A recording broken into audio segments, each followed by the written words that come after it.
Yes. Kenmore City Council is now in session. Will the clerk please take the roll? Councilmember Marshall. Present.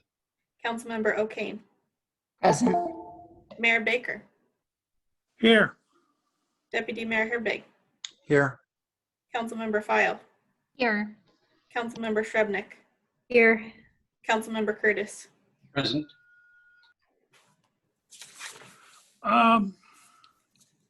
If Rob Carlinzy will turn his video on and we all can get him on one of our screens, we can do the Pledge of Allegiance. There he is.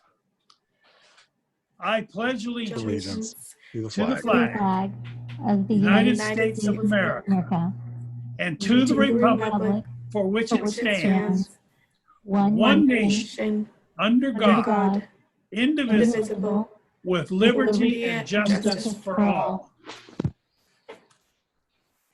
All right. Next item on the agenda is the approval of the agenda. If there are no changes, the agenda will, if there's no changes, the agenda will stand approved as written. Next item on the agenda is citizen comments. This is an opportunity for you to speak about issues that in the community that are important to you and to the community. And we ask that you please limit your comments to 3 minutes. Will the clerk please call the first person? Victoria Grayland.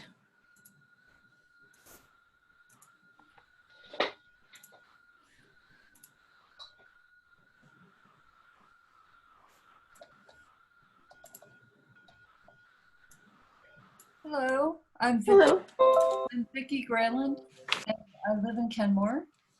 I want to talk about climate change. I want to thank the council for the resolution about racism being a health issue. And I sent an email and requested that the council add climate change as a health issue, especially to Black, Indigenous, and people of color. And I know that Adam has drafted something in case the council decides to do that.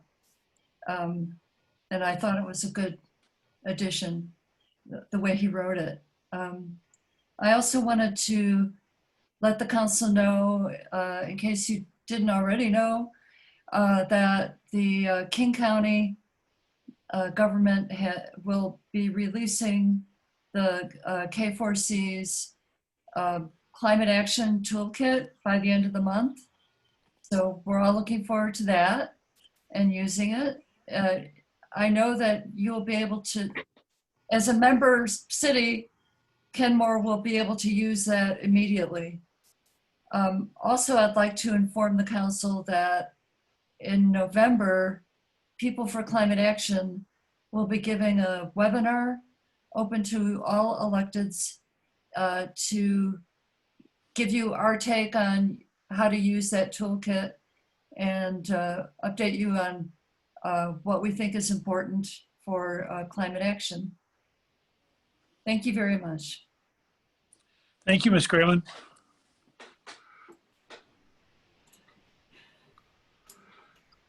Will the clerk? John Peoples.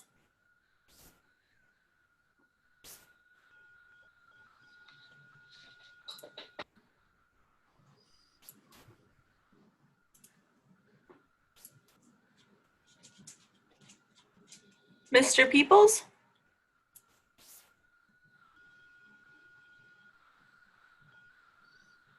Can you unmute yourself?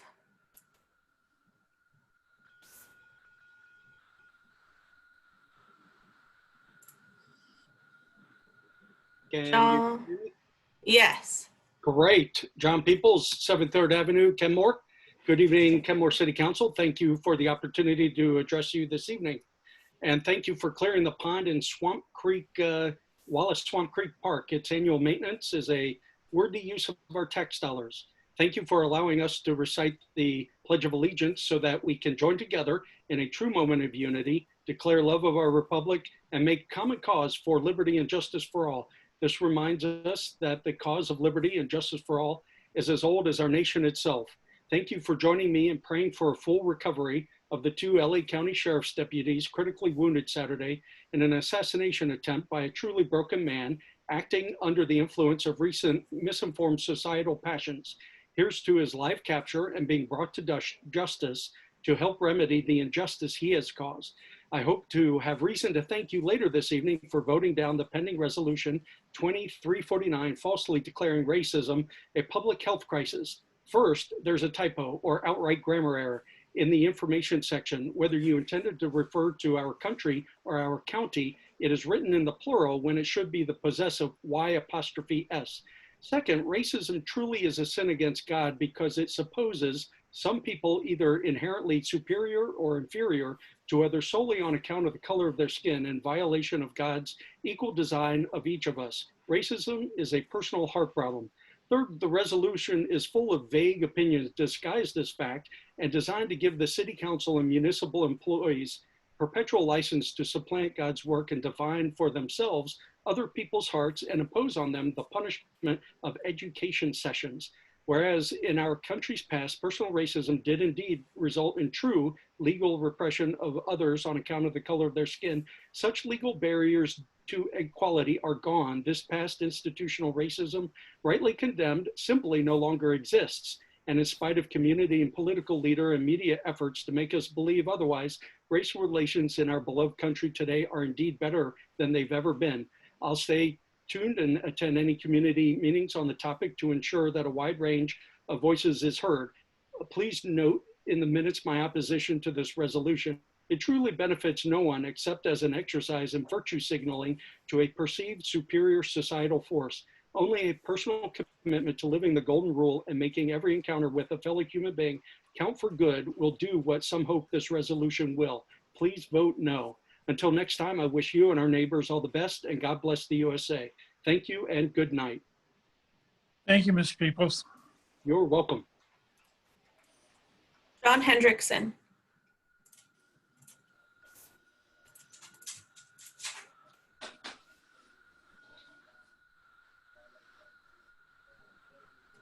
Hello, Mr. Hendrickson.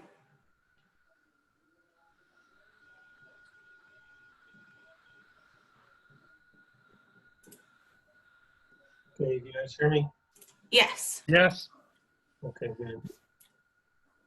John Hendrickson, Kenmore, Washington. I'd like to speak about the ADU ordinance that's coming up tonight. At the last meeting when this came up, I pointed out that I felt that Councilmember O'Kane was lying to the council, to the city, to the public. And the reason I say that is, first she said that the owner occupancy requirement was superfluous. It's just words on paper. And later on, she said it was only going to be 14 units per year. It was not a big deal. But the truth is, the owner occupancy, she's saying it couldn't be enforced. And that's the huge lie of it, because the ordinance is really self-regulating. You know, first, we have a society and a country built on public trust. Most people are honest enough around this town that they don't break that law. And we have neighborhood oversight. People are already concerned around town with how many rental units we have in our single family homes and how they bring down the property values in the neighborhood. They don't want now corporate owned duplexes. Now, Debbie Bent knows this, but she says nothing. So O'Kane can just go on a rant and mislead everybody, and staff who knows better says nothing. So they're really an ally. Very few people in Kenmore violate this law. We did have Council Member Shrevenick admit that she actually didn't violate this law at the July 27th meeting, but most people aren't like that. Our homes are the largest single investment of most Kenmore residents. We show no empathy or concern for the large number of below median income residents who have worked so hard to keep their heads above water in meeting their mortgage and tax payments. Nigel is on the record saying you can't expect Kenmore residents to continue as single family homes. Do you think Lakehurst, Park, Bothell, and Woodinville are going to betray the trust of their community like you are doing with this ordinance? If you're honest, you would change the zoning from single family to multifamily rather than disguising it as ADUs. And you would be honest about the long-term goal for which I think Nigel O'Kane Shrevenick could possibly feel which is to trade home ownership and financial security for a lifetime of servitude to corporate landlords. Or the socialists like Nigel really support corporate landlords, or is the government ownership and wealth redistribution really more of a desired goal? Folks like him with values like his. So part of me feels that I wouldn't mind if you passed it tonight, because I think I'd have absolutely no problem running a recall vote for each and every one of you and have you out of office by this time next year. Thank you. Thank you, Mr. Hendrickson.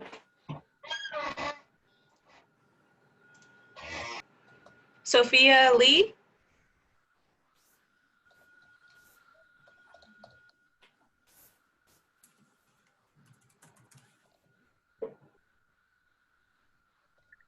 Can you hear me now?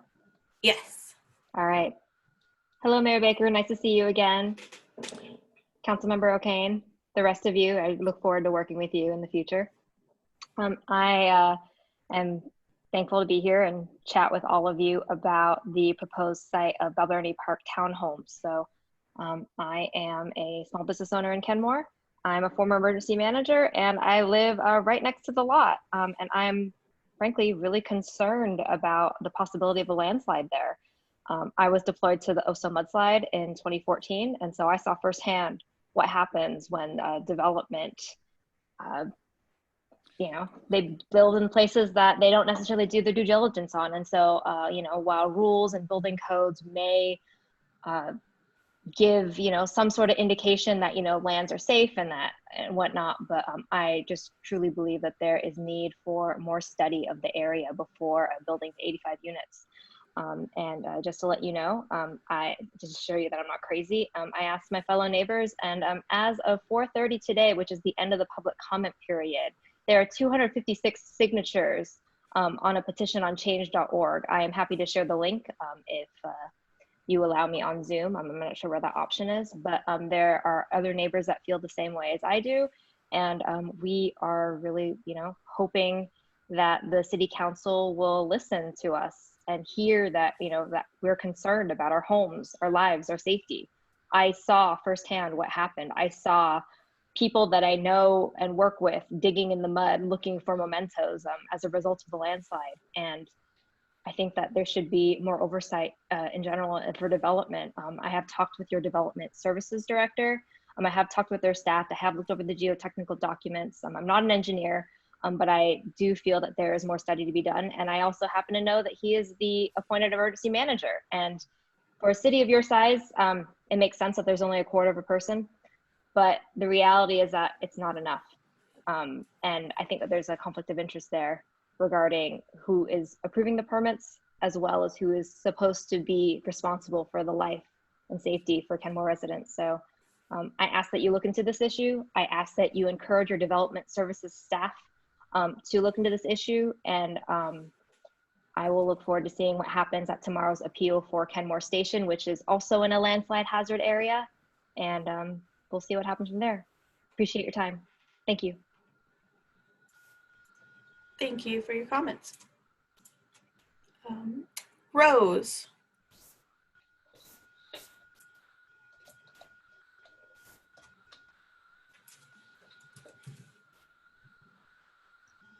Hello. Hello.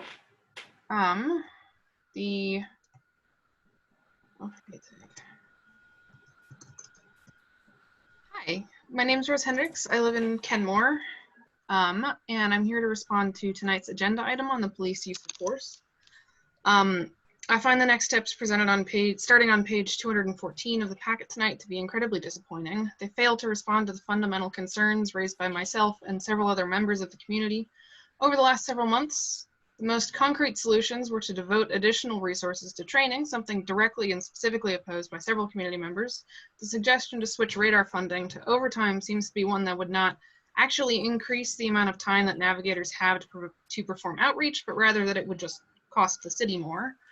The remainder of the concrete solutions were PR-based that would again require additional funding. I'm disappointed that after several public sessions dedicated to this issue, this is what's been proposed. I'm going to assume those concerns were misunderstood. The fundamental concern is one of trust, which is not recognized in the superficial PR programs such as Lunch with a Cop. But the distrust of the cops right now does not come from unfamiliarity. The distrust comes from seeing the Kenmore Police Department in context, both as part of the King County Sheriff's Department, which is why the killing of Dunlap Gittins is not irrelevant, and the broader institution of American policing. An example of a PR action that would actually start to rebuild trust is to use those highlighted new social media platforms to strongly and in specific terms condemn the killers of Dunlap Gittins, Breonna Taylor, Elijah McClain, George Floyd, and so many others.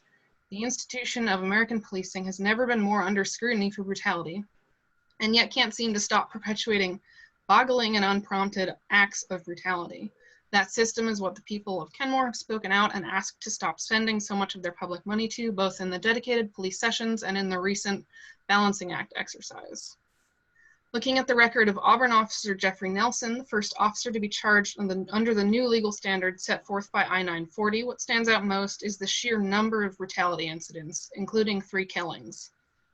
The trust isn't there that the priority will be placed on public safety over sheltering brutalizers. That system that will shelter killer cops is what is causing the trust issue, not a lack of familiarity. That broader system is what the public no longer wishes to fund, and I urge the council to reconsider these lackluster proposed actions. And thank you so much for your time. Thank you for your comments. You're muted, Mayor Baker. Oops. Could I please get you to state your full name and where you live? Oops, I'm sorry. I changed her to an attendee. It was Rose Hendricks is her full name. And where she lives? She said she was a Kenmore resident. I can promote her back. Okay, to no, talk. that's fine. That's Okay. fine. Thank you. There is a person listed as an attendee with their hand raised, and their name is just a period. So I'm going to promote you so that you can talk, but please state your full name for the record And where you live. and where you live.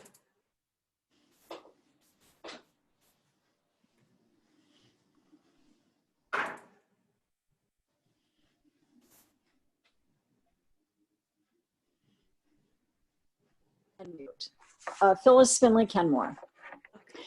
2 issues tonight, ADUs and the budget. On the ADU, I'm still concerned about the rear yard setback and its impact on the adjacent neighbor. The proposed reduction from 20 feet to 10 feet could considerably alter the character of that neighbor's backyard. The addition of a 35-foot structure 10 feet from the back fence is significant. It could affect sunlight, views out from the neighbor's yard, and views into the neighbor's yard from the ADU. Would you like that? If you insist on maintaining the setback reduction, please consider a 1-story height limitation for that scenario. Next topic is the budget. I have to admit that I'm very wary of this council making budget decisions.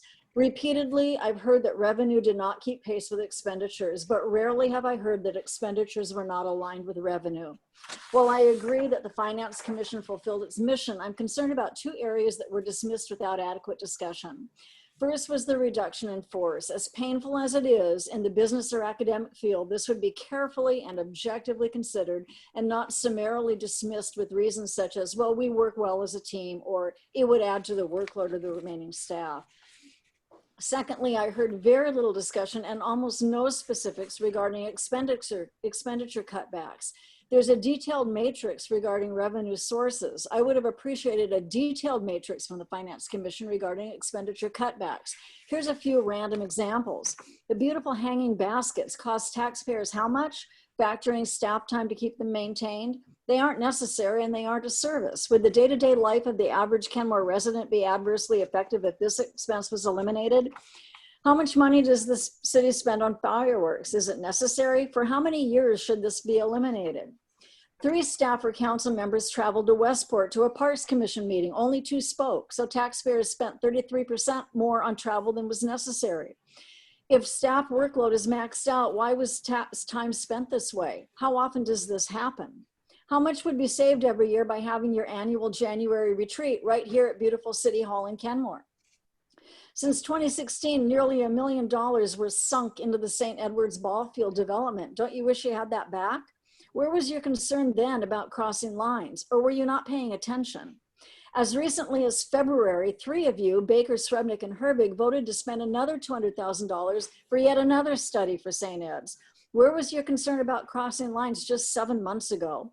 You're considering tax increases, but you 3 were more than willing to sink another $200,000 into a project that citizens told you loudly and clearly they did not want.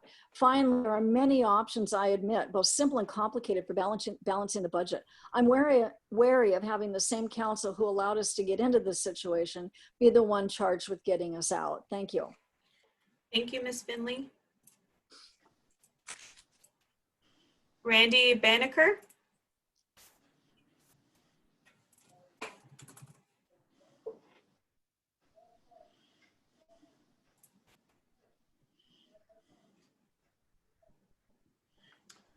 Mr. Mayor, council members, my name is Randy Banneker. I represent. Hi, could you speak a little bit louder? You're very quiet. Yes, sorry about that.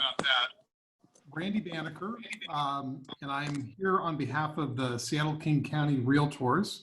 I thank you for the opportunity to comment tonight.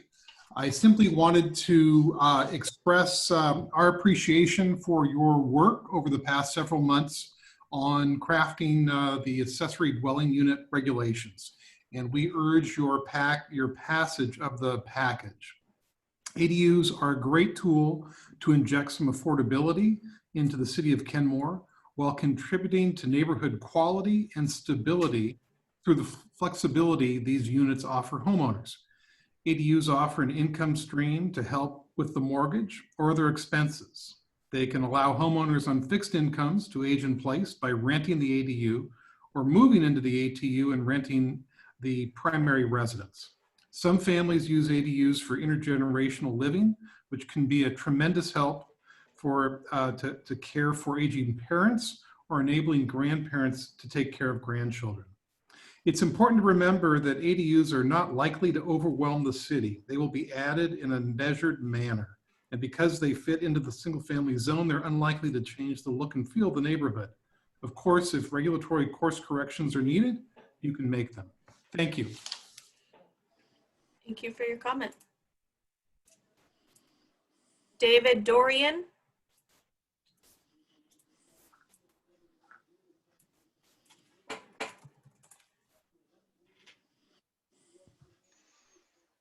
Hi there, this is David Dorian. I'm a resident of Kenmore. My comment today is in relation to the Obama Foundation Mayor's Pledge report. First of all, thank you, Council, for your commitment to the pledge, and thank you, Chief Moen, for compiling the report. It is very thorough, and that is appreciated, given that there were only 15 use of force incidents in the last 5 years to review. I have to acknowledge that that is a testament to policing that's working for most of the members of our community, and I would count myself in that group. Throughout my life, my interactions with police have been positive, and my time in Kenmore is no exception to that. However, and it's a big however, I recognize that that is due to my privilege of being a white male from a relatively well-off family.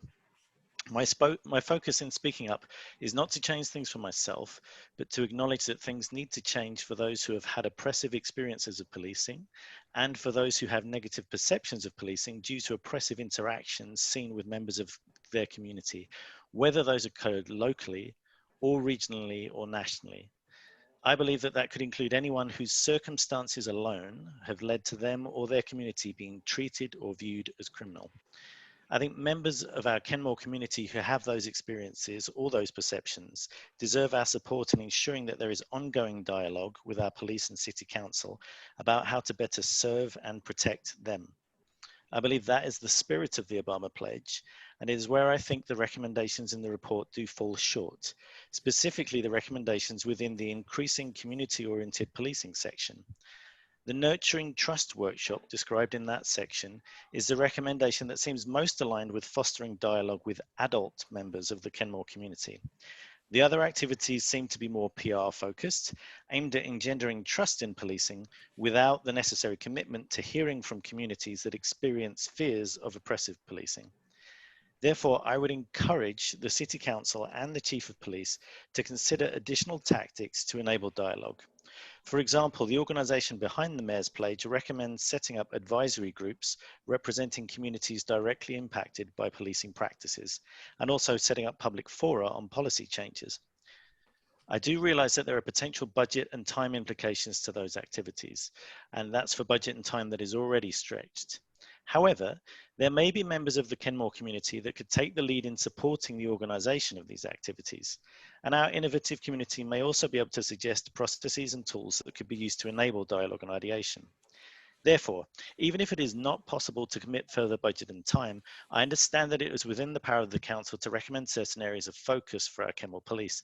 And I would ask that, in keeping with the intent behind the Mayor's Pledge, a commitment to ongoing dialogue be one of those priority areas, to enable a rallying point for members of our community to contribute their time and talents in support of ongoing dialogue for those who need it most, or the least of my brethren, as some might say. Thank you. Thank you for your comments. Thank you. Nadia Silver.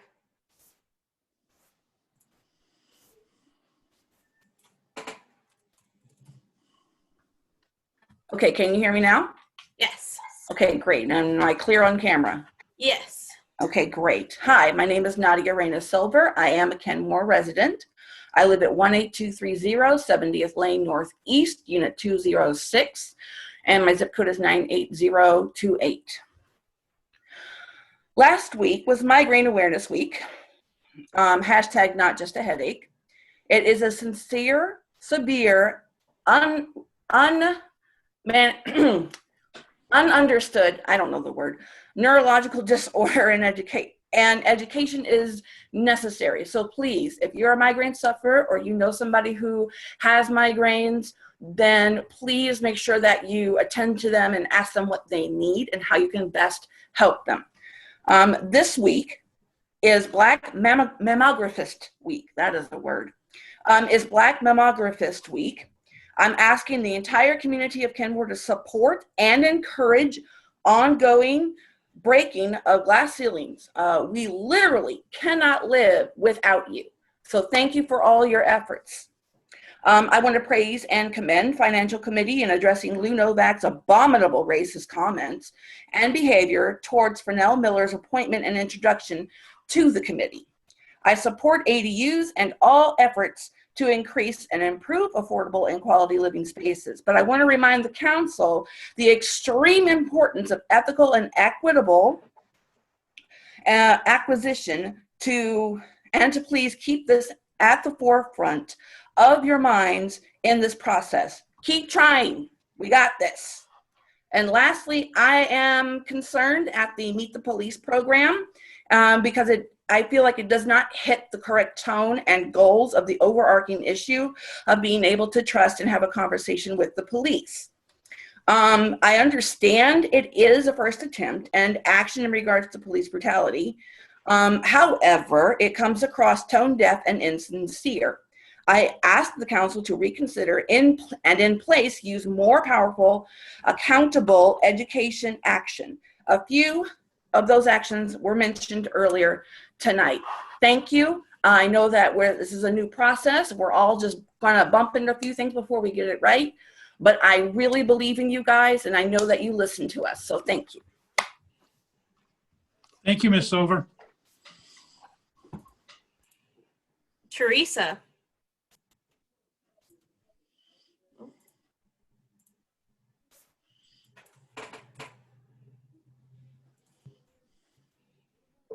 Teresa, can you state your full name, please, and where you live?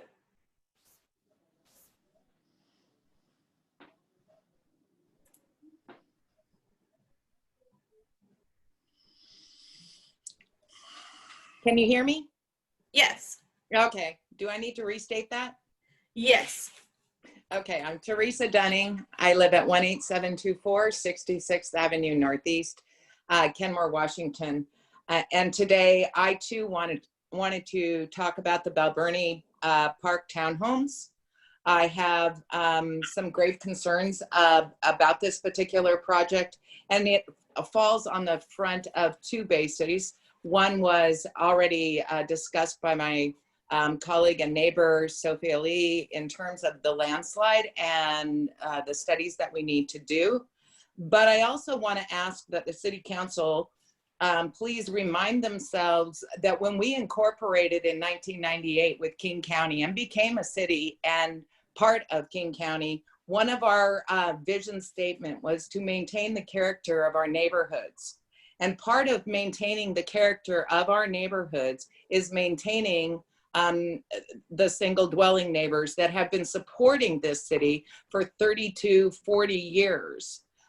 When we look at these types of projects that are being undertaken and the proper work is not being done in terms of looking at the stability of the land and looking at the environmental impact and the whole consequence of it being within our neighborhood, I then ask myself the question of how did such a development such as this come to pass? And when I looked up the original zoning when we became a city, we were R6, R4 areas. Somewhere along the line, this whole area changed to R12 and R24 in this area where Balburney Park is being built. And in fact, in one section of it, it's R48. I don't know how zoning changes happen where it's such a dramatic shift from a neighborhood. I also would liken and try to understand how a church facility lot already has been rezoned to a public service zone. At what point did that happen and how does that occur? So when these changes occur, it would be nice if the abutting neighborhoods understood that zoning changes are happening to their areas, and so that we can have a conversation with the City Council prior to something like this now happening, where we not only have concerns on how big this particular complex is, but the nature of the correct environmental studies being done prior to building it. Thank you for your time. I really appreciate the fact that you're listening to us, and I do hope that you take this into consideration. I'm a 32-year resident, and I do love Kenmore. Thank you for your comment. Thank you very much. Thank you.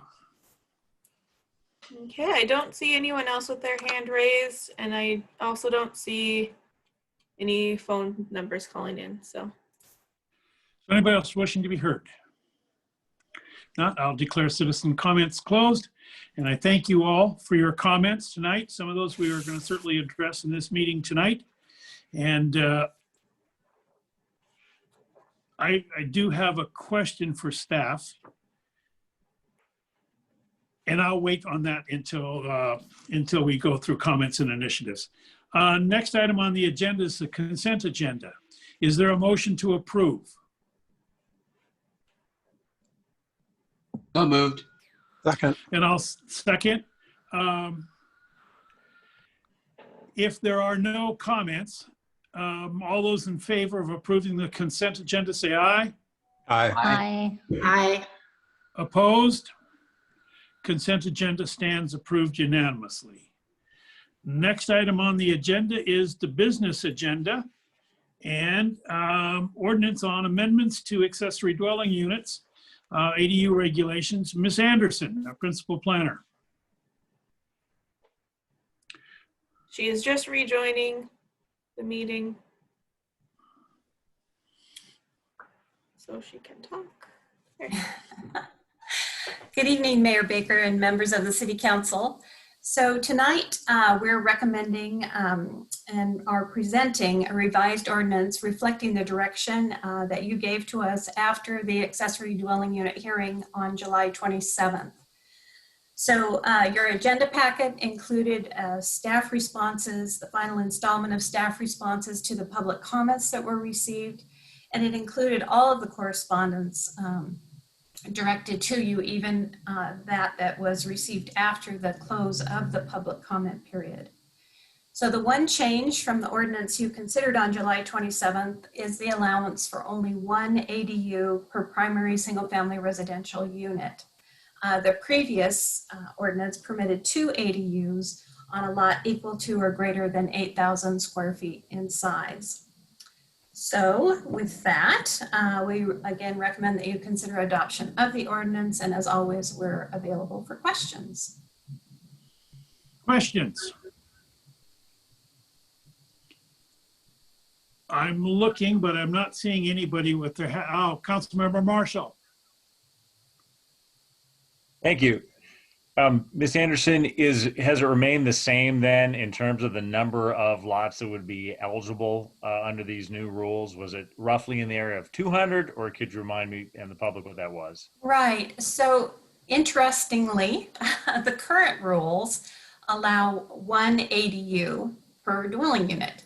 And the only change really had to do with when you could do a detached dwelling unit versus when you could do an attached dwelling unit. So in terms of numbers of dwelling units, there is no change from the current regulations. And I don't have the math right in front of me, but we've assumed that about 5%, this is a very generous assumption, 5% of available lots might have an ADU. But again, it's no different from the current regulations. Any other questions? Deputy Mayor. Ms. Anderson, could you just run through really quickly, high level, kind of the differences between our current ADU legislation and what we're voting on tonight? Yeah, sure. Can you give me just a minute and let me grab something? Yeah. That will help me do this. I also could put it up on the screen if you want to do that. Otherwise, I'll just do it verbally. What's your pleasure? I'll do it quickly. How about that? So first, for numbers and types of ADUs, the current rules allow 1 ADU only, and detached ADUs are prohibited on lots that are less than 10,000 square feet in size. So the new proposal would allow for 1 ADU, either detached or attached, and there's no minimum lot size.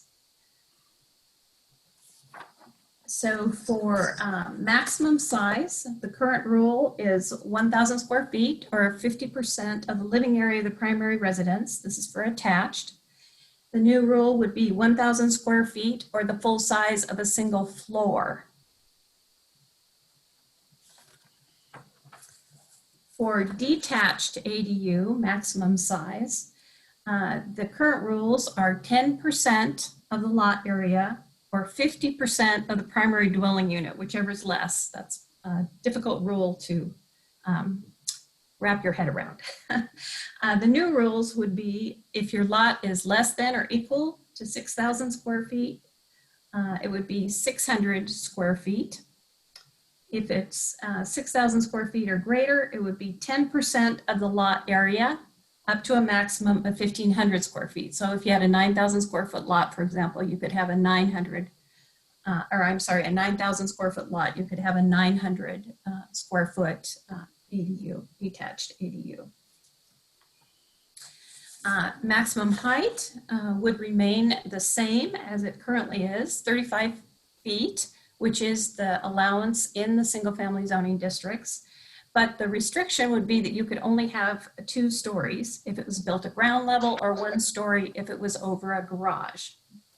So you couldn't put a 3-story structure. And then for parking, currently there's a requirement for 1 space per unit, and there's only 1 unit allowed. And the new rule would be no parking required, no parking space required. Owner occupancy, currently there's an ongoing owner occupancy requirement. The new rule would be that the owner needed to occupy for a period of 6 months, but after that, the requirement would be extinguished. And door locations, currently there are rules that require that the doors be on different sides of, different street sides of the structure. There would be no design requirements or door restrictions with the new rules. And lastly, for the rear yard setbacks, currently there's a 20-foot rear yard setback in the R4 and R6 zoning districts. The new rules would allow an ADU to be in the rear yard, but require a 10-foot setback. There you go. Thank you very much. You're welcome. Any other questions?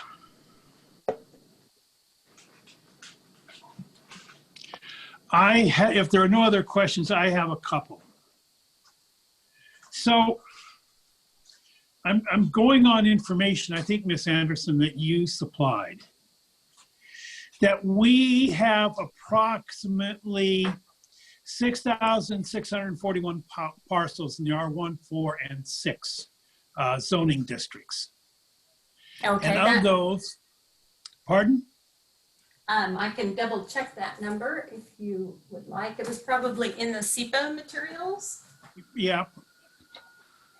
And of those parcels, approximately 3,444 are 10,000 square feet or greater in size.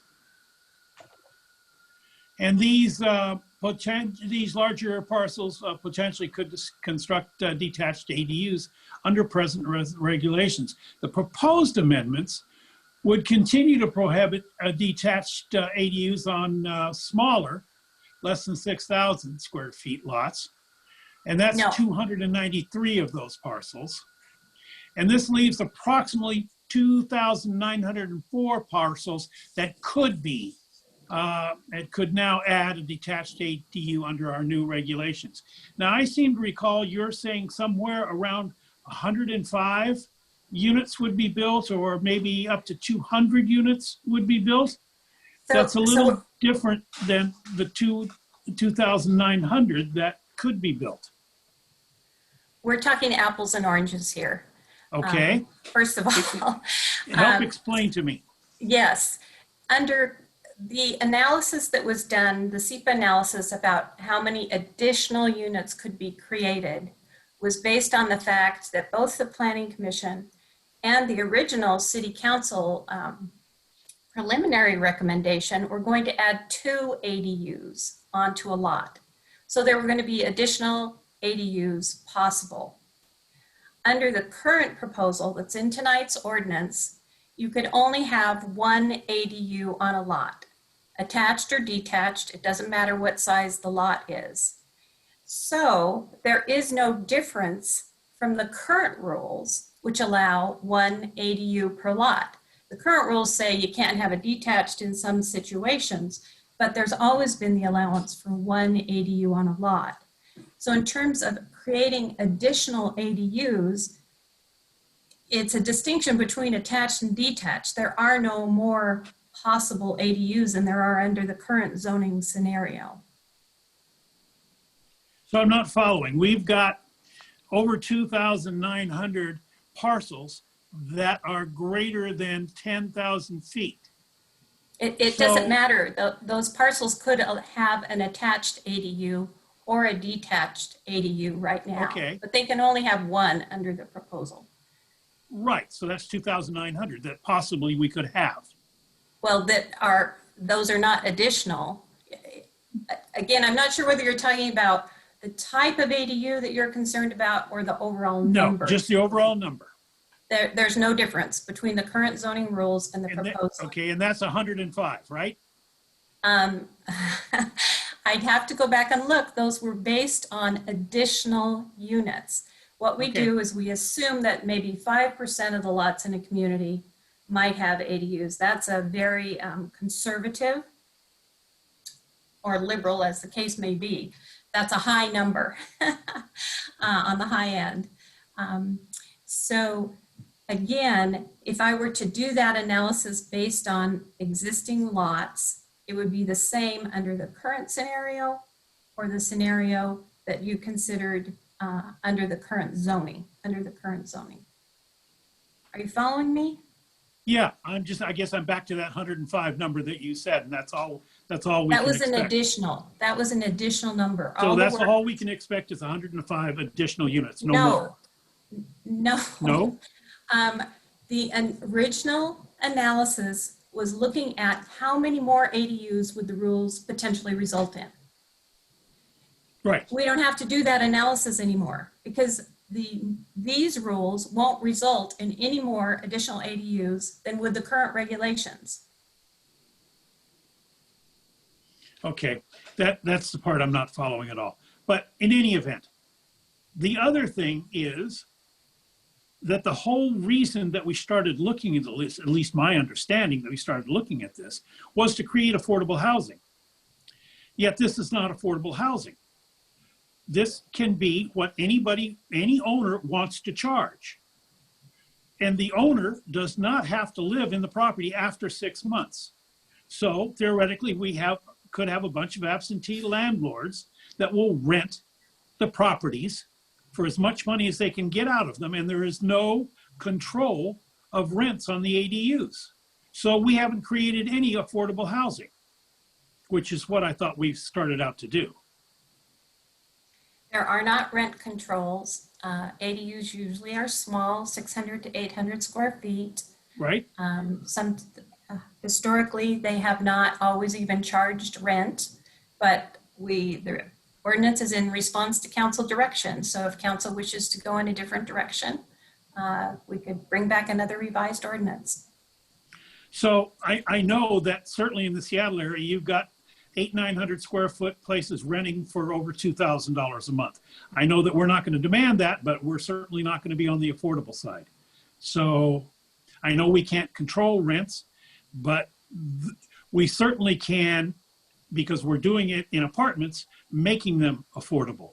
So I'm a little concerned, and I can't support this because of the affordability. It just does not make sense to me, with no owner requirement of living there after 6 months and no affordability. So anyway, Councilmember File, you had your hand up.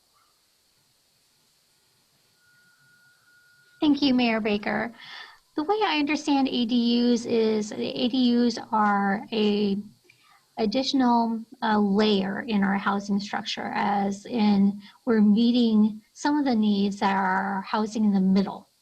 And this also does afford a pathway for people to continue to live in the community that they've come to love with a financial way to sustain themselves and also provide housing.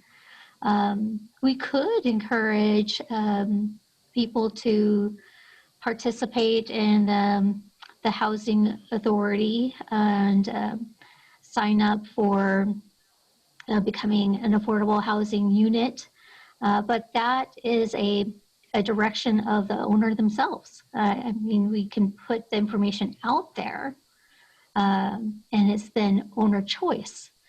You can't enforce that upon people, as I understand. Is that right, Ms. Anderson? You can't force someone to apply to the affordable housing if they want one of their properties to become affordable housing. The only way we can require an affordable housing covenant is if we are upzoning or providing some additional benefit to the property owner. Now, whether you could make that argument for ADUs, I'm not sure. Very good, thank you. Councilmember Curtis. So I think the market and the people who are interested in ADUs will just self-adjust, because I think it's going to be some younger families who couldn't afford a place in Kenmore, but if they can rent out part of their house, now their rent's affordable. And for people who are seniors, they've got a half a house they don't need anymore because all their kids are gone. It's going to be maybe a basement or a loft over a garage. It's not going to rent for $2,000. So I think just by its very nature, these in neighborhood ADUs are going to be more affordable. It is not the same as a 600 square foot apartment in downtown Seattle. It's going to be, a basement with, high little windows, or there will be something about it that will be less than ideal. And yet for the person living in this house, it could be the difference between staying in the house and being forced out of the house. So I really think, we should just pass this ordinance and watch it. And I think it will do fine.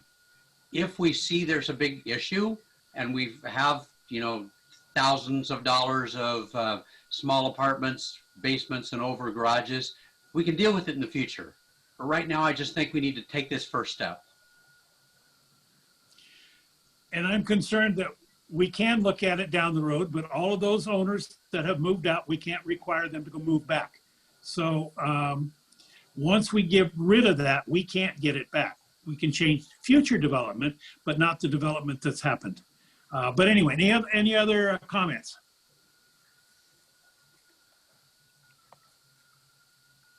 All right. So Councilmember Shrubnik has her hand up. Oh, okay. Councilmember Shrubnik. I'm just going to make a motion to pass ordinance 200510. And do I need to read the whole thing? No. Okay. So, second that.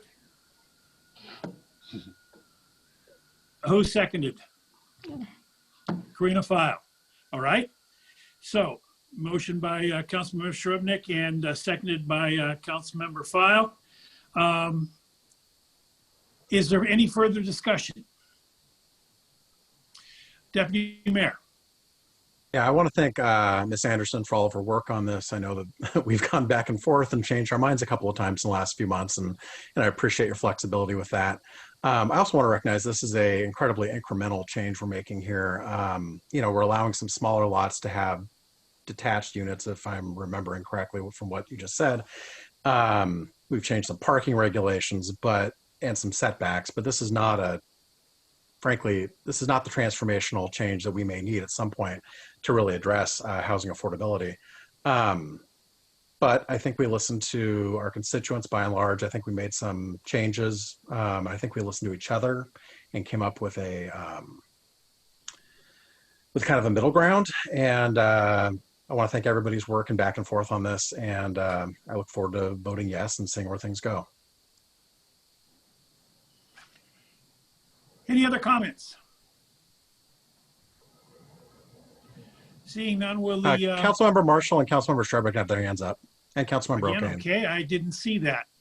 There you are. Okay. I've only got 4 people on my screen, so it's a little difficult to see. Councilmember Marshall. Thank you. Yes, we'll recall that the majority of our tree canopy in the city of Kenmore is, of course, in the residential zone, and the current proposal doesn't have any provision for that or to protect the tree canopy beyond our existing regulations for development. I think that's a fundamental impact upon our tree canopy and upon our character. Looking at our skyline when we're driving back home on Bothell Way or out for a walk, you look up and you see that ridge line of trees. Slowly but surely, I think that's going to be compromised and it's going to be gone. We also have no regulations, so far as I know, concerning keeping side yards clear, which I think is a distinct safety issue for fire access if you're going to be permitting or building more homes or homes structures in the backyards of smaller units. I fear that there's going to be pileup of objects or whatever, other storage, vehicles, things like that, blocking access for fire. And I think there ought to be some regulation on it. I do think it's going to also really affect the character of the post-World War II semi-rustic suburban zoning, which doesn't anticipate generally, an additional house or structure in the backyard. That is our probably now futile attempt at preserving some bit of our original nature, of our original ecosystem in a very halting fashion. And I do think the overall impact is going to be significant. There are a host of other issues as well, but I think that the ordinance really should address those issues before I would support it. Thanks. Councilmember Shrubnik. Yeah, I want to concur with Councilmember Herbig and Curtis's comments and just underscore the fact that this is absolutely incremental. It takes a few steps to relax a few of the things that have maybe been in the way of people creating one ADU. It does not move to 2 ADUs. And, again, we've maybe got a couple thousand lots that could even potentially have an ADU. And if you take a couple of percent, maybe even up to 5% of that, you're talking about 100 total over the next decade. So it's really, this type of change does not fundamentally change the character of our single family neighborhoods. And having been and with Councilmember Curtis on the first Planning Commission, where we crafted the language about preserving the character of the single family neighborhoods, I feel very strongly about that issue. And I feel like this incrementalist approach does not violate that kind of fundamental tenet that we crafted at the very earliest point of our city development. Any other comments? Anyone else? I'm Councilmember O'Kane's scrolling hand. through everybody here and I'm not seeing anybody else. Councilmember If you- O'Kane's hand is up. Yeah, I Okay. was going to, I do want to thank Ms. Anderson for her diligence and work on this project.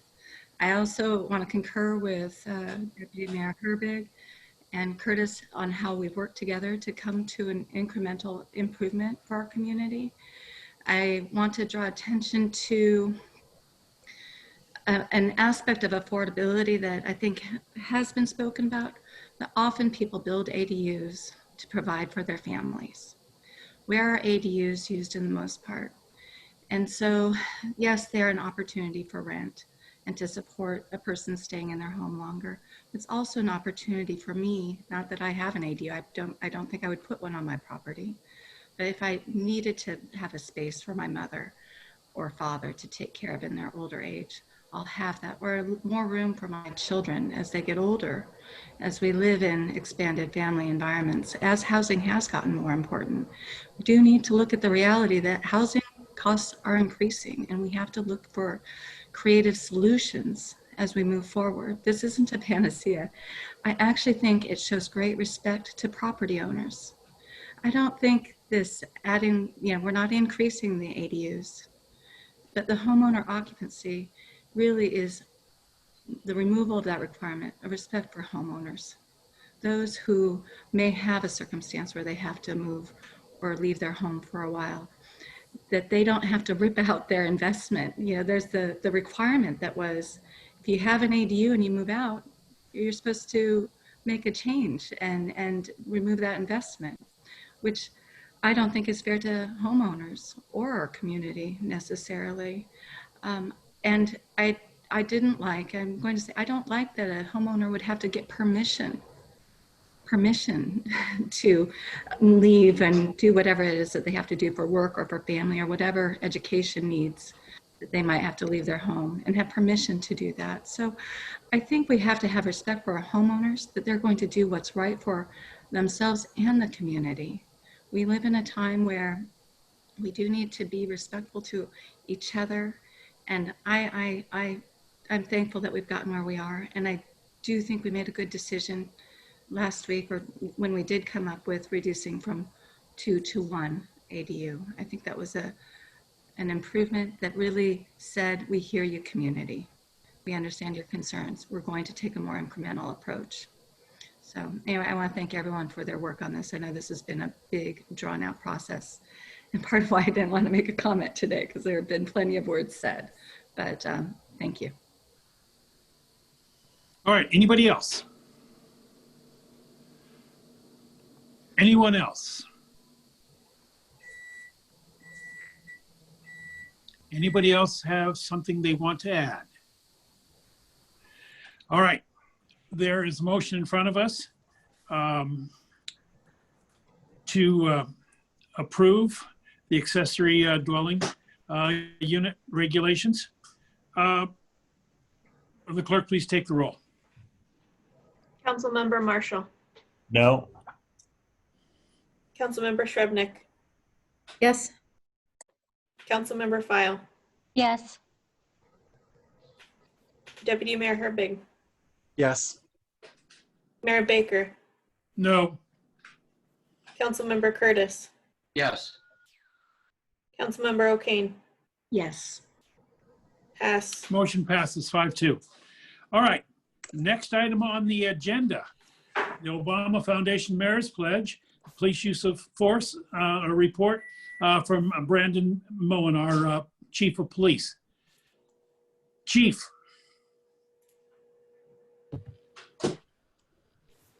Hello. Let me share my screen here.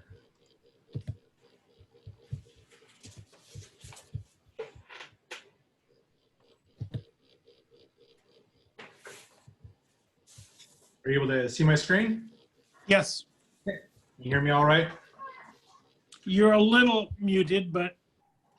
Okay, I'll talk a little louder. Yes. So thank you for the opportunity to speak again tonight. This has been a process that began back in early June. As you know, when the mayor and the council adopted the mayor's pledge from the Obama Foundation, particularly as it relates to police use of force policies. And the process that was laid out was to review, engage, report, and reform regarding those police use of force policies. So that's kind of where we tried to focus most of our time, and brought us to kind of a summary today. Before we get there, I just want to give some context, not only for you, but for others that are watching. What really does the Kenmore Police Department consist of? As you know, we contract with the King County Sheriff's Office for policing services. We consist of 12 police officers, currently with one vacancy, that work patrol 24/7, as well as one detective and myself as the police chief.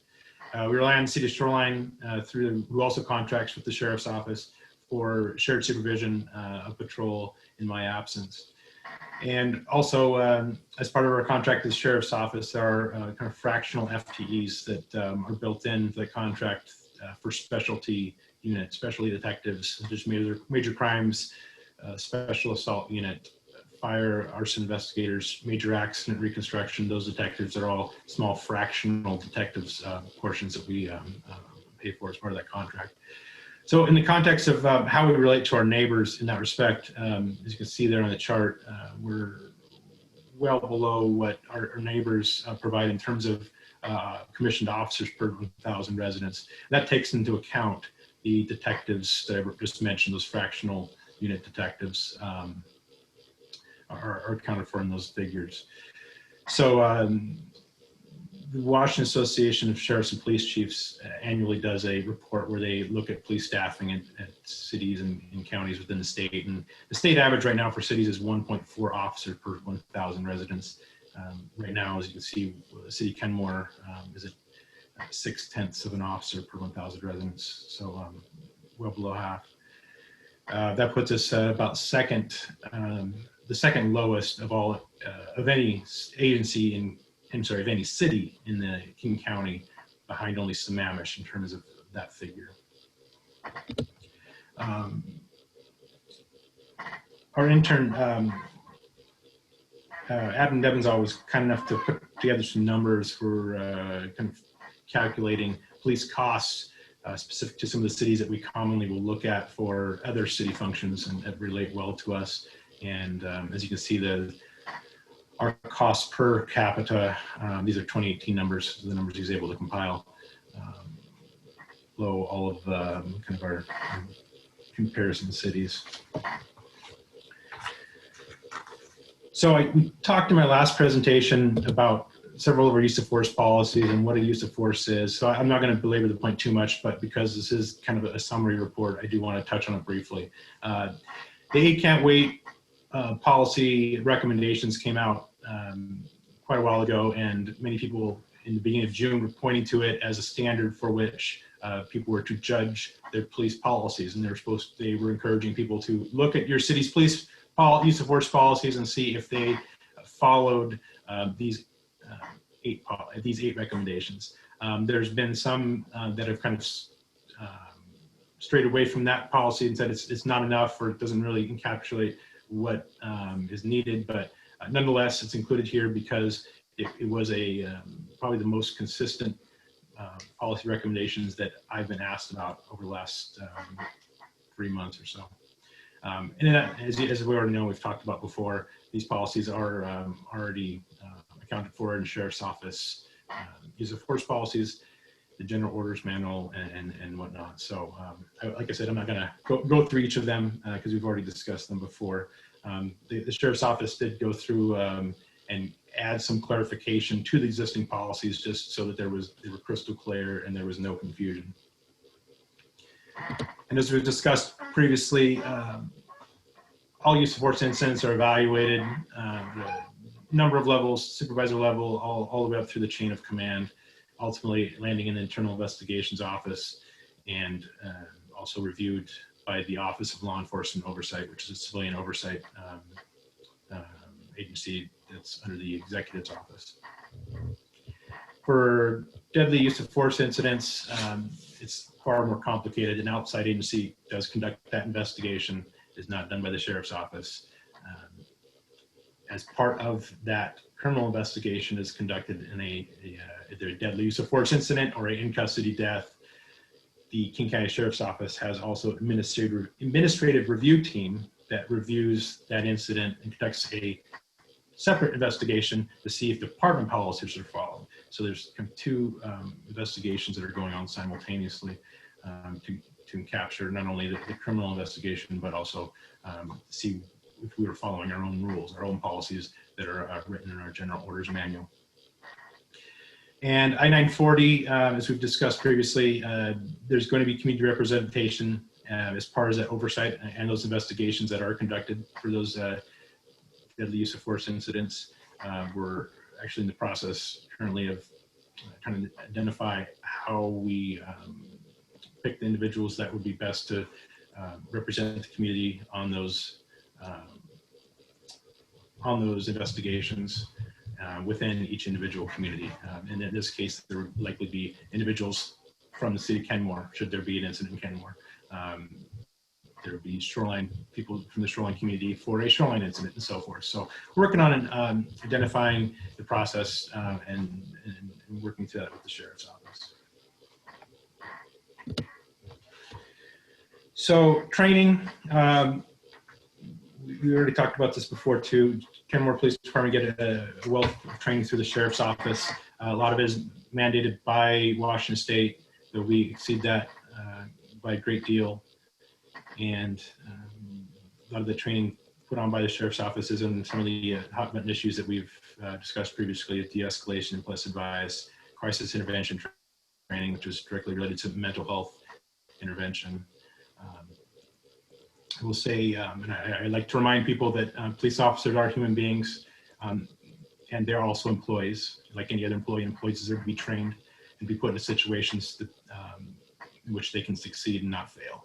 And we cannot expect people to do jobs unless we train them properly and keep that training up to date and set clear expectations. And so that is done through training. And oftentimes when, I'm not saying here, but I see it in agencies, particularly around the country, the first thing to go or cut when there's budget issues is training. And that's unfortunate because we're not putting our employees, again, in a position where they can succeed. And that's not good for the officers. That's not good for the community. In our the budget retreat on Thursday, there's some confusion about the amount that's allotted to training and what the county covers and what the city covers. There's a great deal of built-in training costs that are built into the contract that are not paid for by the city, aside from the contract that's already accounted for. So there's a separate line item within our city budget for supplemental discretionary training, but it is quite small relative to the overall training budget of the Sheriff's Office. For the biennium, I believe the last biennium was around $10,000, so $5,000 a year of that discretionary training beyond what the Sheriff's Office provides. You've seen this graphic before. Again, 15 uses of force incidents in the past 5.5 years. That's among around 60,000 incidents between dispatched calls for service, the 911 calls that we go out to, in addition to on-view activity that we come across. Roughly 207% of those incidents result in some type of use of force. Looking at specifically the type of use of force, again, of those 15, roughly half were some type of control hold or take down, a push. It could be someone, a scuffle where someone is taken to the ground and they scuff rubble. That is a use of force. That is accounted for in the 15 use of force incidents. It could be as much as a taser being used. That's obviously use of force. So half of them were those control hold, takedown type use of force. Another third were the use of a taser. All of these incidents resulted in either no injury or very minor or minimal injuries. If you look at the type of incidents these use of force incidents that are happening at, about half are either a fight disturbance, some type of fight disturbance, argument, something's going on that's pretty volatile, or a domestic violence call. That accounts for half of those use of force incidents. Only 6%, which again, we're only working with 15 incidents, so that means one incident involved a suicidal person, and that use of force incident was a taser application, and the person had been armed with a knife and had cut himself pretty badly. So if we look at the demographics in which force was used, the far left is the breakdown of the race of the individuals in which force was used. As you can see, 73% white, 14% black. It says 13% Hispanic. That's just because Excel is trying to make it 100%, but it's really 14 and 14. There's 11 incidents for white, 2 incidents for black persons, 2 incidents for Hispanic persons. So what we did is compared that to not only Kenmore demographics, but also what I thought was a more fair representation. We're looking at King County demographics, because Kenmore certainly has a lot of people passing through, whether it be on Bothell Way or shopping here or visiting here or using the parks here, what have you. We're dealing with far more than just Kenmore residents. So to look solely at the Kenmore demographics really wouldn't be representative of that. So if you do look solely at Kenmore, as you can see, 73% of the incidents involved white persons, 74% what the census estimates is the white population in Kenmore. So white versus persons of color are approximately equitable in that sense. If you look at King County, it's disproportionate, and it would appear you're using force greater on white persons than non-white persons from a King County perspective. Looking at, just as an example, looking at black persons in which force was used, if you look at King County demographics, they estimate that about 7% of the population in King County are black or African American, and the use of force incidents in Kenmore were about 14%. So at first that may seem it's like double. Well, we're talking 15 incidents, so rather than it being 1, there was 2. When you're dealing with such small numbers, those percentages can be a bit deceiving. And again, we have such small numbers, we can look at the specific incidents, and the report itself contains the details of those 2 incidents, and they both involved pretty volatile and difficult situations that the officers were put in. And quite honestly, the taser applications that were used in both, given the circumstance, I think were not only were they justified, but I think were a good result given what could have happened. So moving on, that was kind of the review stage. Moving on to the engagement process. As you know, we had 2 listening sessions back in early July, both an evening session and morning session hosted by the mayor and Councilmember File. There was feedback received from the community in kind of a town hall format, unlimited amount of speaking. There was several people that spoke multiple times, just kind of a dialogue among the people hosting and the public. We went on to have a special council meeting on the 20th, in which myself and Sheriff Hankenek presented, and additional feedback was received from the public at that point. We also received quite a bit of written feedback via email, which are also included in the report. So after those feedback sessions and these written comments and everything that we received, what I tried to do was kind of digest it and mold it into some common themes, common ideas among the comments that were received. Certainly not an exhaustive list, There's more details in the appendix to the report, and certainly the videos of both listening sessions and the council meeting are on YouTube for anyone to watch. We certainly drifted outside the scope of simply the use of force policies, which kind of the initial intent of the mayor's pledge, but we kind of went into many other areas. So again, just as more of a summary of some of the feedback received. As you can see on there, desire for increased transparency and accountability, increased emphasis and focus on community policing. Along those lines, a need for stronger relationships to be built with the police. Desire to add or improve additional mental health and social service resources for the public. Requiring the use of body-worn cameras by police officers. There was some discussion back and forth, some against, some for. There's some debate on that, but I think generally there was a general consensus that people wanted that. The need for additional training officers in specific areas, especially related to bias awareness. Some desire to have unarmed personnel respond to non-life-threatening incidents. There was some desire expressed to reallocate some funding from police into more community-based services. Increase the civilian oversight, and just a fundamental rethink of how the police operate and police culture. So based on some of that feedback, and again, some of it written, some of it seen in the videos and whatnot, I tried to be cognizant of the role of Kenmore. You know, Kenmore, obviously, the council has so much control over what we can do in terms of sheriff's office policies, state law, county ordinances, and so forth. So I try to be cognizant of that and coming up with some items for you to take a look at, both locally and statewide. I really tried to take into account many things in making these recommendations, and they're not necessarily my recommendations, they're just things that I felt represented what came out of some of the sessions and feedback I received, and that are in the best interest of the 23,000 plus residents of the city.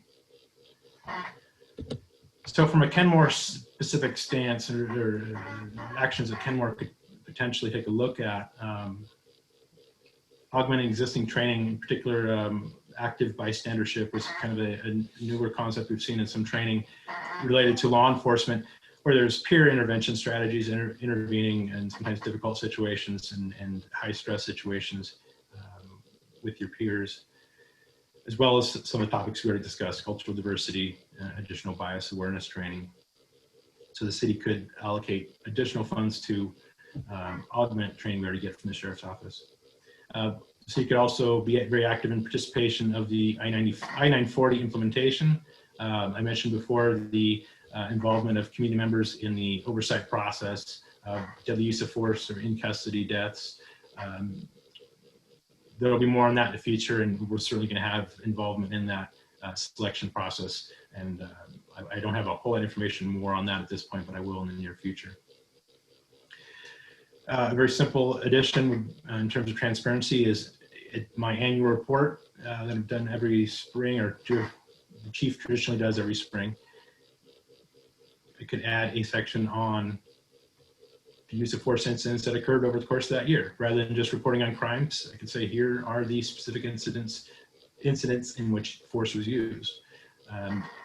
Could include the demographics of who was involved, the type of calls, without going into a great deal of specifics because the numbers are low to begin with, but still giving a little bit more information specific to use of the force annually. Additional funding could be added to expand the radar program in Kenmore. Right now, Kenmore is funded almost entirely, well, actually, no, entirely on grants and funding through King County's MID program, through funding from the King County Council had allotted to the program. So right now, really radar is not costing Kenmore money. We were able to do it very efficiently with the funding through the program. We can expand it with additional funds, and that's something we've discussed doing, where rather than having the navigator who is the mental health professional, going out and riding with an officer while they're on duty and potentially having to bounce around to calls while the navigator's in their car, rather than concentrating on follow-up on mental health incidents or people who need resources due to mental health or drug dependency. Rather than having to bounce around all these calls, they're dedicated because that officer is there responding with them or going with them to these mental health calls. It allows them to concentrate solely on that. So it's a little more efficient in terms of navigators' time. It is something that is done by Shoreline. That's how they operate the radar program, and they've had great success. And that's how, when I was there, that's how we managed it. It worked very well. And as discussed before, increasing community-oriented policing efforts, nurturing trust workshops are something that we've been trying to get off the ground, but unfortunately COVID just keeps delaying. I won't belabor the point, we've talked about it before, but it is a great opportunity to engage particularly the Spanish-speaking community in dialogue on a number of crime and youth-related issues. And we had planned on National Night Out expanding and being larger, adding some additional events to draw in even more people. Events like that, I strongly believe are not window dressing. I consistently hear from the community on a very regular basis from large amounts of people about that being the type of interaction they want. They want to go out and meet the police officers in a friendly environment and interact and see how the police operate and get to know them in a friendly environment, such as National Night Out. To me, it is not window dressing. It is not PR work. It is about engaging the community and having them understand what we do and us hearing from them about how we can help them with issues in their neighborhoods. Again, that is a very consistent theme I've heard, not only in this process, but since day one of starting this job in November. So I'm very proud of our efforts in that respect, and I look forward in the years coming to expanding those efforts and doing it as best we can within our restrictions of COVID and budgetary issues and whatnot.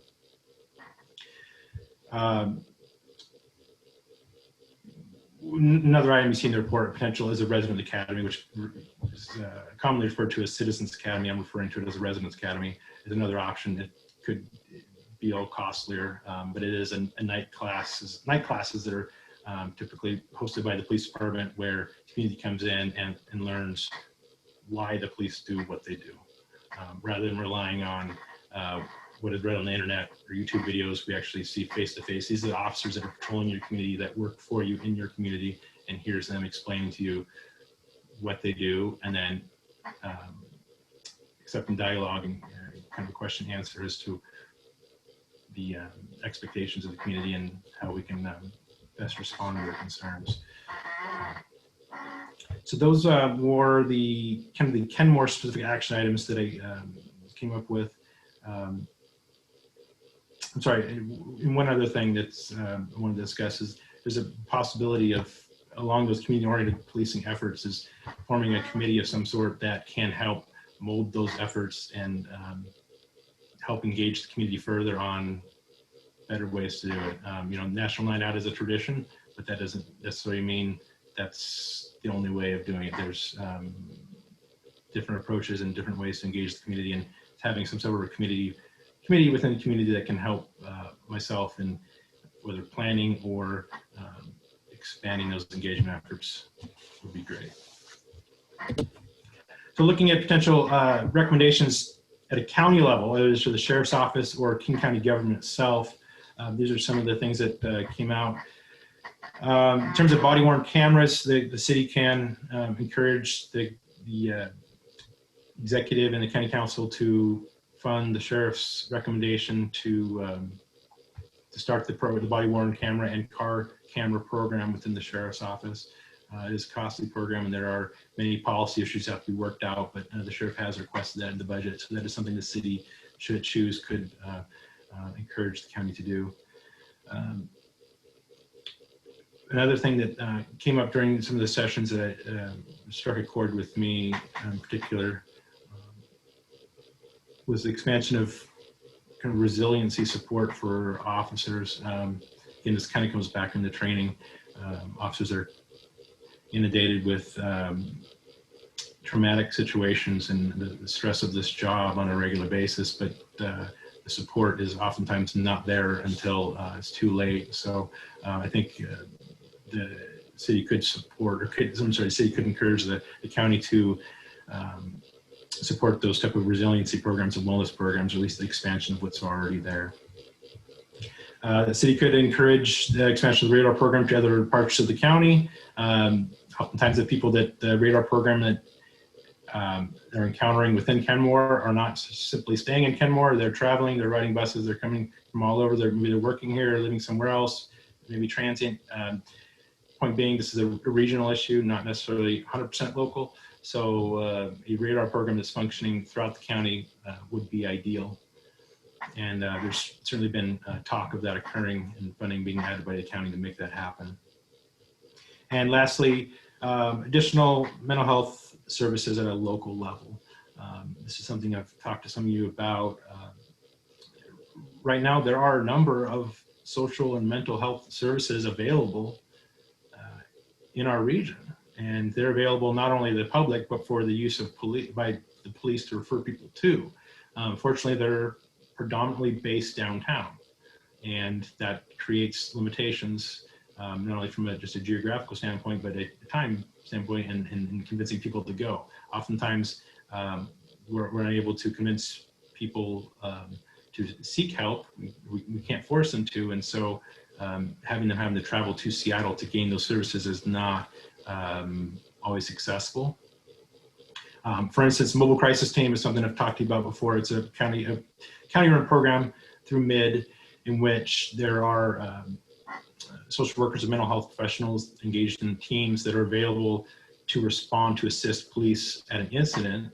However, they will only respond if it's a nonviolent incident, something where the people are cooperative, and oftentimes we can hand the person over to this mobile crisis team to assist with.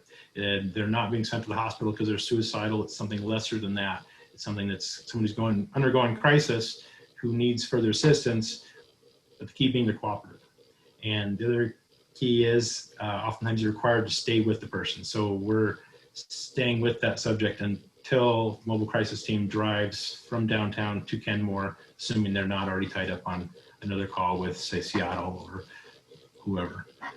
So that kind of centralized mental health and social services downtown creates some issues. The same thing goes with the Crisis Diversion Center, which is another option that's available to us downtown.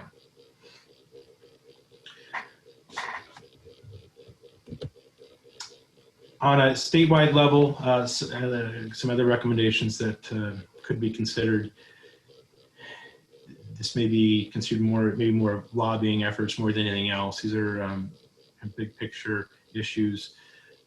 The city could encourage an independent review of use of force incidents. And that may be through oversight similar to OLEO like we have, or independent agency review, something of that sort. But there's certainly a wide range of manners, wide range of manner in which the use of force incidents are reviewed around the state. Same can be said for use of force policies. The city could encourage the state to explore standardizing them.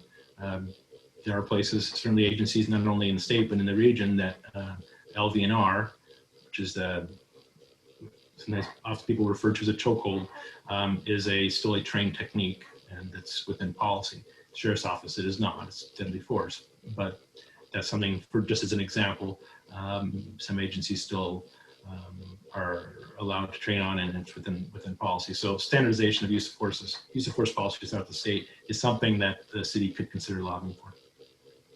Lastly, additional training on the mandated topics. I-940 already requires some training on crisis intervention, bias awareness, things of that sort, but we could go further and expand it into other topics should the state mandate it. The state has the ability to mandate exactly what they want trained as refresher training over the course of the year annually. So that is another topic that the city could potentially look at. So again, not an exhaustive list, but I just wanted to throw those potential recommendations out to you for consideration. Not intended to be an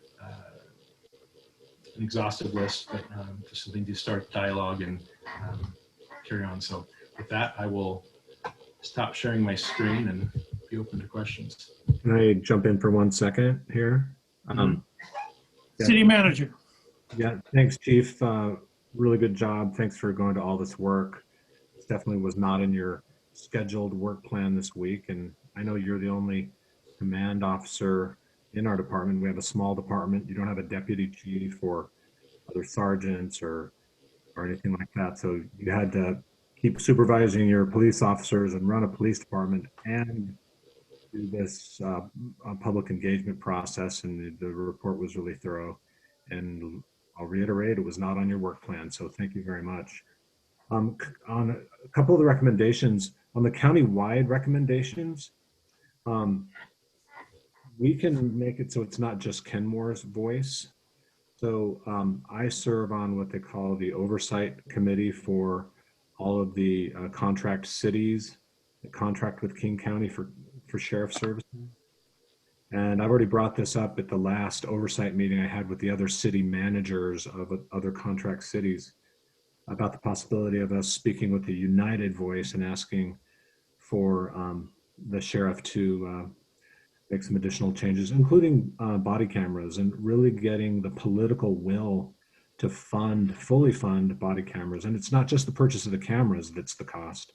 It's the responding to the public records requests and the amount of work that's needed to go through the video and redact portions of the video for privacy and things like that. That's the budget that we're talking about. That's the funding that we're needing to do the body cameras. And then also I'm serving on the Association of Washington Cities Legislative Priorities Committee.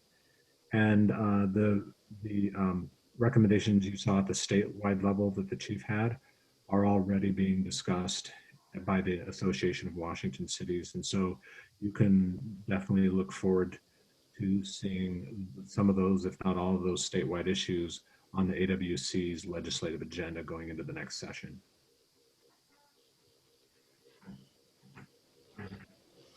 Any other questions? I'll tell you what, since I seem to be missing people, let's start and go through the list. Councilmember O'Kane, any questions? Excuse me, I don't have any questions, but Chief Moen, I really want to thank you for your work and thoughtful preparation for this presentation today, and really appreciate your service. So thank you. Councilmember Marshall.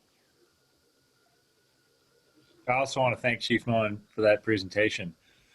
Could you explain briefly, just a little bit more, or recap the bystandership situation? And I was confused as to whether that applied to citizen bystanders or officers. And then, don't mean to put you on the spot, but is there a definition for use of force and what is its minimum? Thank you. Sure. So first, bystandership. I don't know if it's a new concept in policing. Recently is the first time I've seen it spelled out in the training over the past few months. And it is about peer intervention. So it's about intervening, essentially, I'll just say what it is. It's about what happened in Minneapolis. It's about seeing your partner do something, and maybe someone that you know well, and intervening. And what can oftentimes be an uncomfortable situation, uncomfortable conversation, uncomfortable confrontation, dealing with that effectively and quickly. And so there's some, I think, common sense portions of that training, but I think it's something that you're going to see a lot of police officers go through, and that I know in my training was never something that was spelled out. It was just kind of common sense, moral and ethical thing to do. But I think this training is geared more towards doing so in kind of the realm of law enforcement specifically. So that's kind of what it's geared towards. In terms of use of force definition, it's not standard throughout the state. And in our department, it's categorized as anything that any application of force, whether it be putting on handcuffs on someone, a push, tasing, whatever, that results in complaint of pain or any type of injury. So if I put someone in handcuffs and they say, "Oh my gosh, you wrenched my arm and my arm hurts," that is a use of force. It's going to trigger a use of force investigation. Supervisors have to come there, interview the person, take photos, interview any witnesses, look for cameras, and starts this whole process that we talked about. It's going to go through the chain of command, internal investigations, OLEO, the whole bit. So it's a very broad definition of the use of force. So even the slightest amount of injury, scrape. I've had some that someone got tackled and large officer, little person, there's a scuffle, and all the result was a small scratch in the face. Use of force triggers everything we just talked about. So hopefully that answered your question. Councilmember Curtis. I have a question on community policing. I guess I'm not sure what the options are. I think all I've ever been familiar with is the police are part of our community and they must be doing community policing. So, but somehow it seems to be a special phrase that means something special to people. Yeah, there's a every profession and line of work has its hot topics and buzzwords. That's certainly one within law enforcement, is community-oriented policing. I think the crux of it really is, rather than just being police out making traffic stops, writing tickets, and going to 911 calls, it's engaging them in a positive manner, engaging the community in a positive manner. Rather than just going to people, some of you have heard me say this before, so many times people's interactions with the police are only when they call 911. When something is going wrong at their house, it's the worst day of their life, they've had some issue at their house, and that's when the police show up. And particularly with kids, which is why we try to institute some of these programs with kids in the schools, because we don't want it to be the only time they interact with the police or when mom and dad are fighting at the house. We want them to interact with us in a positive way. And so that's kind of where that community-oriented policing comes into play, is engaging them, at least in my mind, on the positive side of things through National Night Out, events such as that, where we're out doing positive. Thank you. Also, I appreciate how much work you put into this presentation. So it isn't just the presentation, it's being there for all the community listening and for thinking this through and gathering all the data. And I know it's been a lot of work for you, and we do appreciate it. Thank you. Councilmember Srebnick. Yeah, I too want to just thank you for the thorough report and thoughtfulness in this process and willingness to kind of step up beyond your normal responsibilities in this. It's great, and it's a really nice report, and I really appreciate all the recommendations. I have just a couple small comments. At the Kenmore level, I wasn't quite sure how much some of these recommendations might cost, and maybe that's a totally separate discussion. So I just wasn't sure about that. And then I wasn't quite sure that the resident academy idea, well, I think there's nothing wrong with it. I'm not quite sure it addresses the flavor of what some of the comments were, and including the comments tonight. And I'm wondering if something as simple as, the Nurturing Trust or Lunch with a Cop could be done with more of an adult focus, and just something informal like that, and maybe what there might be bandwidth for that, maybe instead of the academy, or I don't know. That's just a thought. And then the only other one, which I think I'm going to recommend, is at the King County level. I'm hoping you and Rob can elevate the idea that that we might support pilot testing something like the CAHOOTS model, in which there's non-officer response being deployed from the point of dispatch for selected calls. And typically those selected calls relate to behavioral health or homelessness or both. And yeah, you know, as we've discussed, I mean, there has been some success in other places, and I know some places are considering that. And it's not something that Kenmore would deploy, but it's something that could be deployed, you know, potentially in parts of King County, which could include Kenmore, but you know, it comes from the point of dispatch. So yeah. Yeah, in fact, the sheriff's office just here recently has told us that they're in the planning stages of engaging in a CAHOOTS type model in White Center. Oh, great. It's an excellent place to test it. There's plenty of issues there that I think that it would address. As we've discussed, you know, there are plenty of policy issues and safety issues that have to be addressed before kind of go down that road. But as we talked about, it definitely has to be a regional approach. I think to make for it to pencil out. Councilmember File. Thank you, Mayor Baker. Thank you, Police Chief Moen. You did an amazing job putting together the report, really engaging the community and listening and participating in a really meaningful way. So I really appreciate all the effort you put into this. Additionally, I know how important these engaging the student youth programs are, and the importance of reducing early childhood trauma are these early interactions. They get to have the opportunity to meet police and law enforcement and firefighters. It's very critical to forming trusted bonds. And many of the programs that are effective in our Kenmore schools in collation have proven to bring forth those statements from student youth themselves, where they felt comfortable to ask an officer a question or report a concern or come to officers with problems. So I applaud that work. It's really important.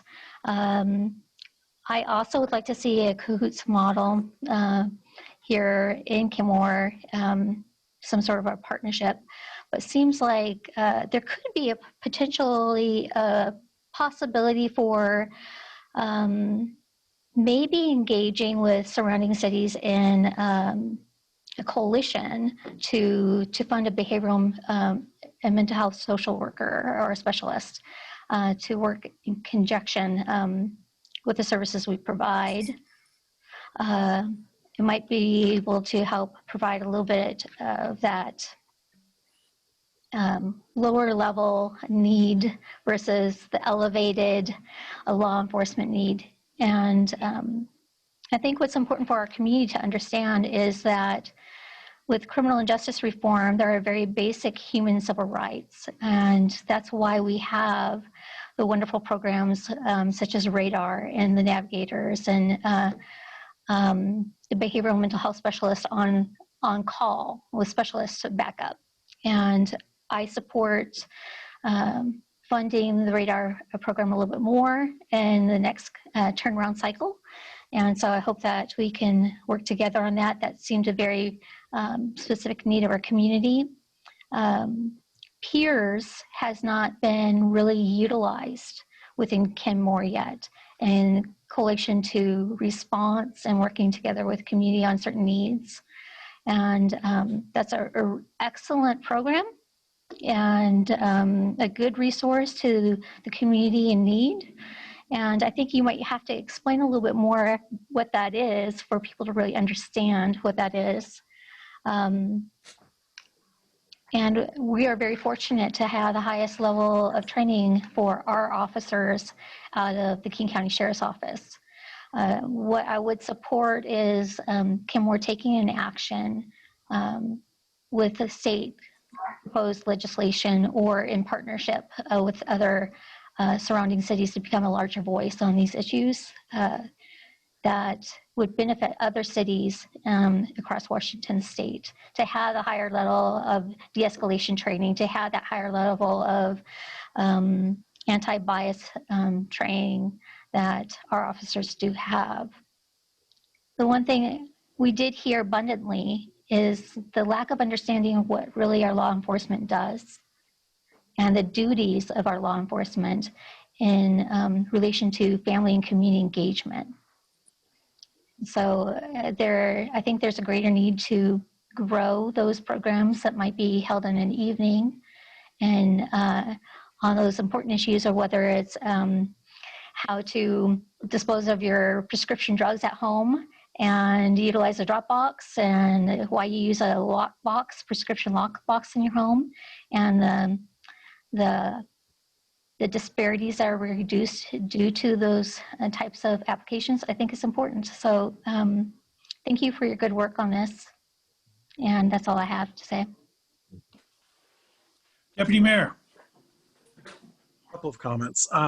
First, I'll start off with a question for Chief. Well, I want to thank Chief Moen for all the work he's put in on this over the last few months. One question that popped up though, we do have the 15 physical use of forces over the last 5.5 years, and the 0.0251% of all dispatch calls and on views seems very low, but how does that stack up, or do we have any idea how that stacks up to kind of our neighboring jurisdictions, or even, like, do we know if that's actually high or low? Because it looks low, but I don't have much context to actually know if that's really low or if that's median, or God forbid somehow it's high. Do we have any data or any thoughts on that? Well, I can tell you it's low, but I don't have it readily available, but it is something I can gather for you. The Sheriff's Office did, over the past month and a half, rolled out the use of force dashboard. You can actually look at I think it's by zip code, use of force incidents by the Sheriff's Office and compare them by number of comparisons, demographics and whatnot. So you could compare with our fellow contract cities in that respect. In terms of our direct neighbors that are non-contract cities, that's something I can pull together fairly easily. Okay. I can tell you just based on the personal experience, when I share the use of force numbers with people in the community, there's this perception, and it's something that I try to fight.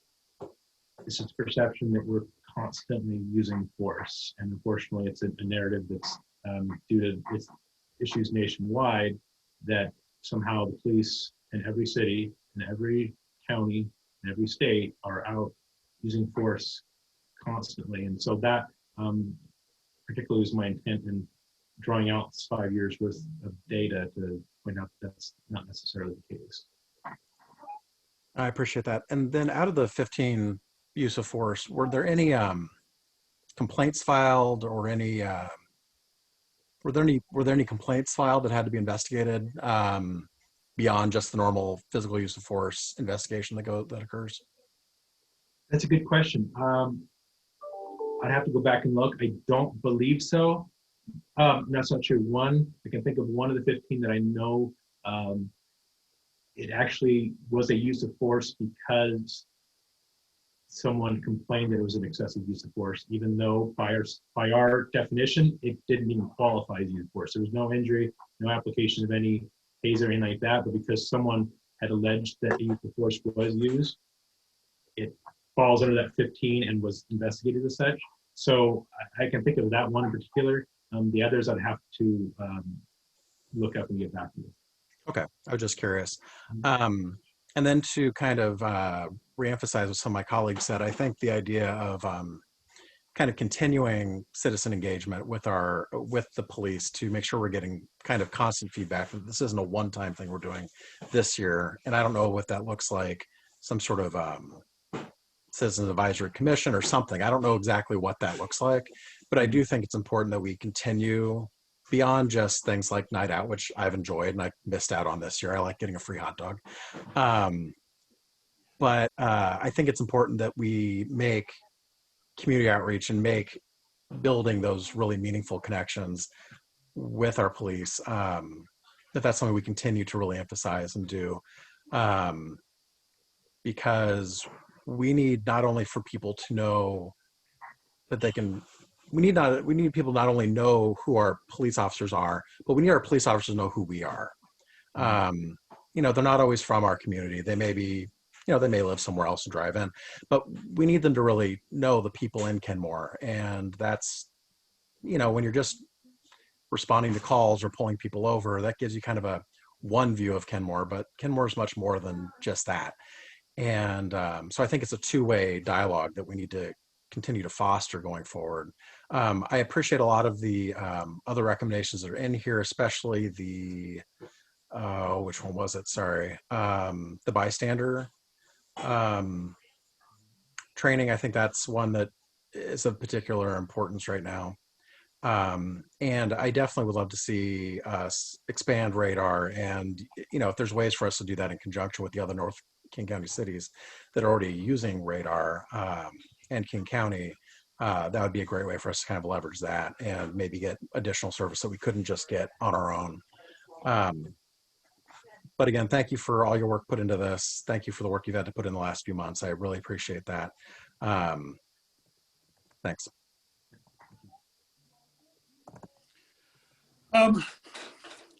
Chief, you were an excellent hire. You have gone above and beyond with what you've done, and I'm so proud to be able to call you the Kenmore Police Chief. You've done an outstanding job. Thank you. Very much.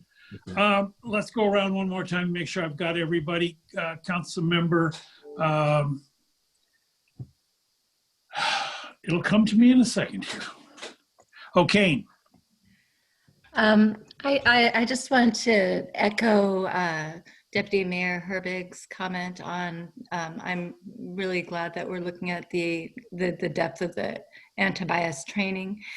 And I agree, it is of critical importance broadly. It's possibly at the root of some of the issues that have really made this issue raise to the top of, you know, just our national news.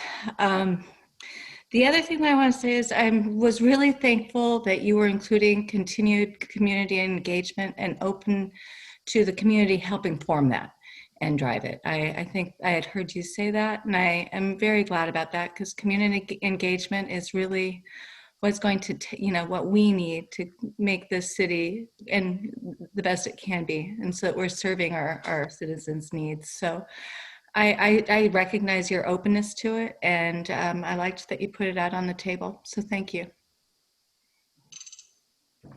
Councilmember Marshall. Thanks again, Chief Moen. Councilmember Curtis. I think communication is really the key. I know at times I felt bad for you because it felt like you were being attacked personally by things that are national in scope. And thank you for having a good attitude and working productively to listen to citizens and come up with recommendations, despite how sometimes you might have felt a little defensive. And then ongoing, the communication I think is important. To me, it feels like 15 uses of force, and some of those, it's a pretty high bar. I mean, it doesn't take much force, just call it use of force, have to investigate. 15 in 5 years feels like a low number, and I think the key is going to be to let our community know that. I think they have the feeling that, like you say, that there's a lot of force being used.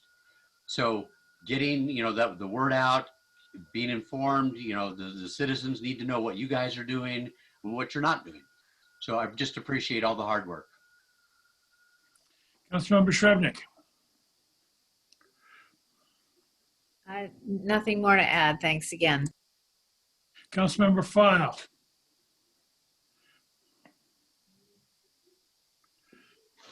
Thank you again, Police Chief Moen. You've done an amazing job of engaging our community and working together, of course, as a team, as always. But you know what I found interesting in this process is that we learned several things. We learned that our community is, they're a little fearful of what they're seeing on the news in Seattle, and applying that to Kenmore concerns.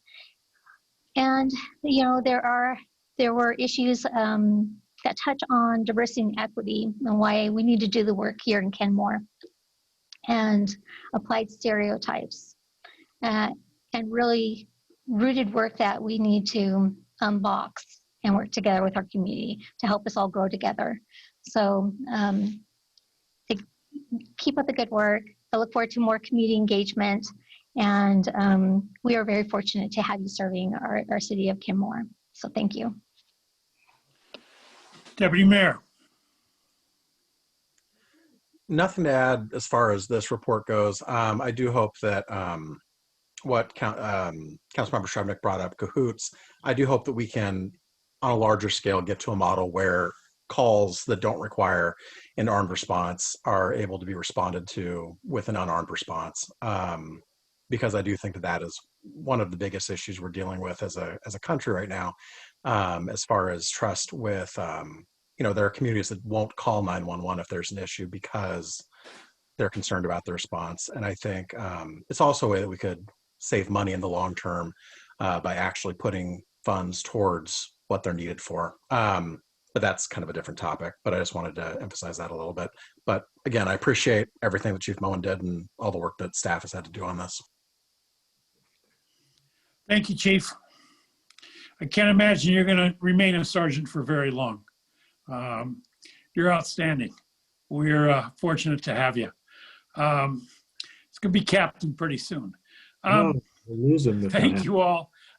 If there's no further comments, and I'm looking forward to community interaction with this, and maybe a committee to that you, Chief, can interact with from the police perspective to sort of quell some fears and maintain some order here in the community.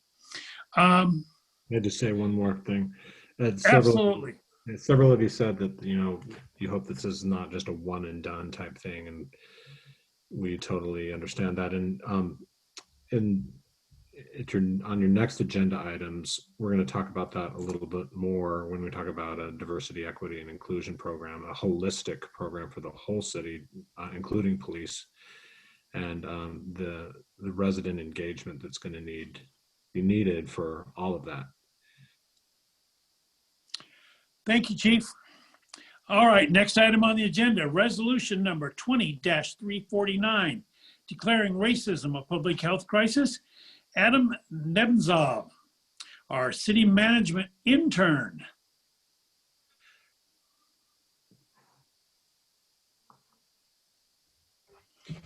Good evening, Council.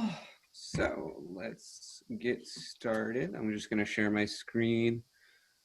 Oh, that's right. I've got a lot of documents here. Yes, this one. Okay. So I received an email from Rob informing me that you, Mayor Baker, are a member of the Board of Health for King County, and you, as well as some other council members, expressed interest in their passing of their own resolution declaring racism a public health crisis. And so it was, I volunteered to help work on this, which included adapting that. And so you guys took the time to look at the resolution here, basically covering the situation of racism mostly nationally as well as in King County, as well as even Dow Constantine, if anyone's attended the 12 arguments panel most recently that he's holding. The most recent one happening this past week, 2 more happening this week, talking about racism and how COVID and how to reset and come back from this COVID crisis and how do we move on from it. And he even made reference to the Board of Health National Public Health Crisis, declaring racism a public health crisis, as well as working with Victoria Grayland, a Kenmore resident, reached out asking about including environmental justice as a piece. And so to you all, Council should have received an email earlier but I'll just read out what the added whereas statement would be. It would say, whereas studies have shown that BIPOC communities are more likely to live in areas that experience the most harmful effects of pollution and climate change. And that for these, the resolves, a lot of these things I will go through in a little bit more detail in resolution 20-348, but a lot of these are part of the whole idea of including a holistic approach into DEI resolution. And this resolution just focuses a little bit more on the health aspect. And I feel like when we look at DEI moving forward as a city and coming up with this policy, looking at it from a public health standpoint will be one of the many critical areas to look at it, not only environmental justice, but in our policing communities, as well as in public health, among others.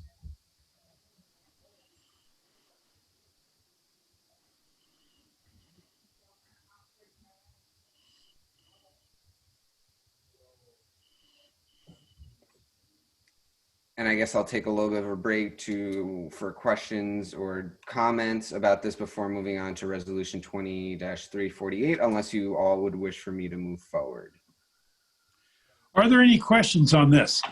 Councilmember Curtis. So I have some major concerns related to this resolution. The first one relates to how broad the scope is. I would prefer a document that stayed focused on the public health issue. There's tons of medical literature that people in minority communities get less preventive care, less aggressive treatments, worse health outcomes, earlier deaths. They can't afford their medications. I mean, and this document was very weak in anything that actually proves a relationship between racism and public health.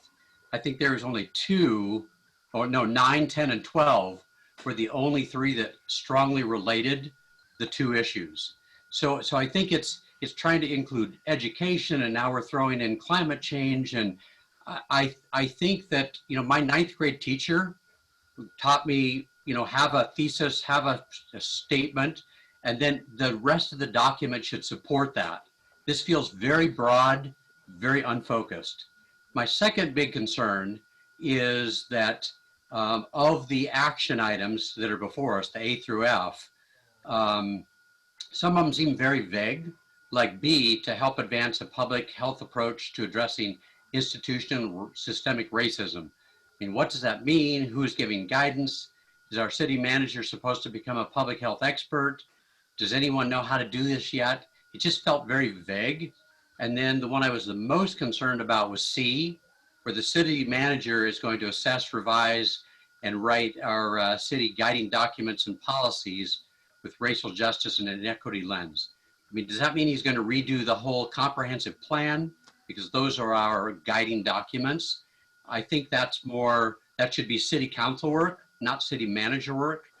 So I think there's a bunch of things that it should not be in a resolution telling us what we're going to do as a city. It needs to be work we decide as a city. It's going to be part of our priority. A lot of this belongs in the diversity, equity, inclusion. There's no doubt about that. And a really nice, strong, concise public health statement could be written, but this isn't it. So I think we should not accept this and either rewrite one that makes sense to me, that stays on topic, or just say nicely, we support King County in their efforts, but this one doesn't really apply to Kenmore. And I have to agree with Councilmember Curtis. I provided this as a framework to be rewritten for Kenmore, because this is countywide and it's very vague. And I think always have thought we could do much better for Kenmore. And the intent was to rewrite this from Kenmore. Councilmember Shrevenick. Yeah, I concur. I mean, this is not a Kenmore proclamation. I mean, this is a King County proclamation. And if we want to, for example, tonight, make some sort of statement of support of King County's efforts, I would be totally in support of that. Or an alternative, if we really are somehow wedded to this, we just stop at A, and just say that, you know, all the whereases, for sure, they exist. They're incomplete, as Councilmember Curtis said, quite incomplete with regard to public health. But they certainly, you know, give some frame of reference for point A. Point B through, well, B should just be eliminated, and C through F belong in the other category of DEI. So I'm also not in favor of supporting this, but I propose 2 alternatives.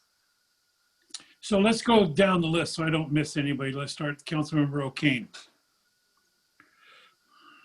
No, I have to say that I support what Councilmember Shrebnick and Curtis brought to the table. I do see racism is a health crisis. I think a statement supporting King County from the city of Kenmore makes sense, and really ensuring that some of the important points that are written here are in our DEI plan, because that's really where the work is that we're focusing on. And you know, saying this doesn't, the diversity, equity, and inclusion work is incredibly important that we're doing. And so this is not to diminish that. It's to say we've got to frame it properly and make sure it's understood by our community what we're doing and why.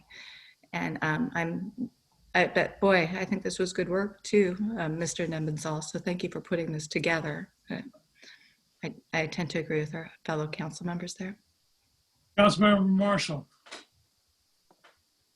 I do support the resolution as is. I think that it's specific enough in terms of looking at principles. I'd be interested, of course, if in going forward we wish to strengthen the principles by further specifying it. But I'm okay with it as is now as well.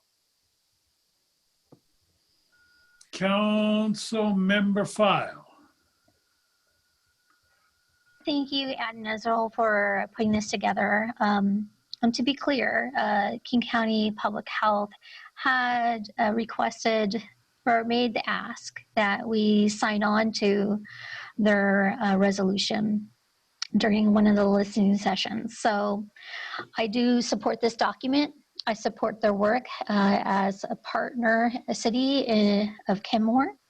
And I do support this document. And I would further say that we would add a lot of this to the diversity and equity resolution down the road.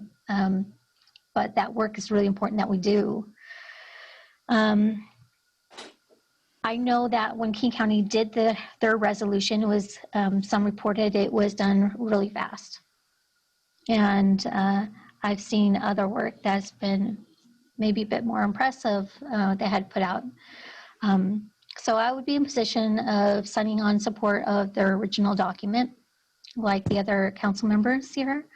But many of these issues are Kenmore issues. We just need to get a little bit more specific if we were doing Kenmore our own. And to dive a little deeper into that, racism is a public health crisis. It touches upon all parts of life, intersectionality, culture, cultural humility and acceptance, let alone our ABD community, our aged, blind, disabled community, or our LGBTQ community. So we've got a lot of work ahead of us still yet. So thank you for the good work. Either way, it could go either way. I guess it would depend on the motion made by one of our fellow council members tonight. Deputy Mayor. Yeah, I want to thank Adam for the work he's put in on this. I agree with, I think, everybody here that racism is a public health emergency. I think after hearing everybody else go that I tend to agree with Councilmember Shrebnick that maybe stating our support of the King County Board of Health resolution and then moving the rest of the discussion into the DEI framework might make the most amount of sense kind of moving forward. Rather than nitpicking over whereases on this particular resolution. All right, so let's go through one more time. Councilmember O'Kane. I think I have nothing further to say. I think Councilmember Herbig synthesized my feelings very well just now. Thank you. Councilmember Marshall. I support the resolution as is and look forward also if there is further work, as it seems there probably will be.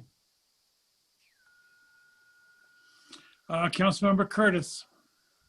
I think this resolution is totally lame. If it wants to prove that there's a connection between racism and public health, please look at the data. It's there. There's tons of it. Just get the data and put it in the document. Councilmember Srebnick. I don't have much more to add. It sounds like people are leaning toward the statement of support. So that's fine with me. Councilmember File. I agree with Councilmember Srebnick.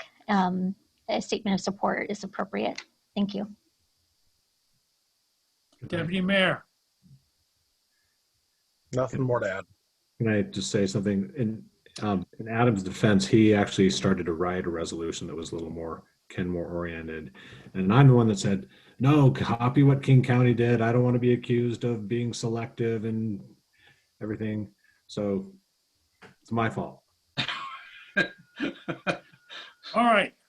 So the chair will entertain a motion to adopt resolution 20-349 declaring racism a public health crisis. Is there a motion? So moved. Hello? So moved. Joe Marshall here.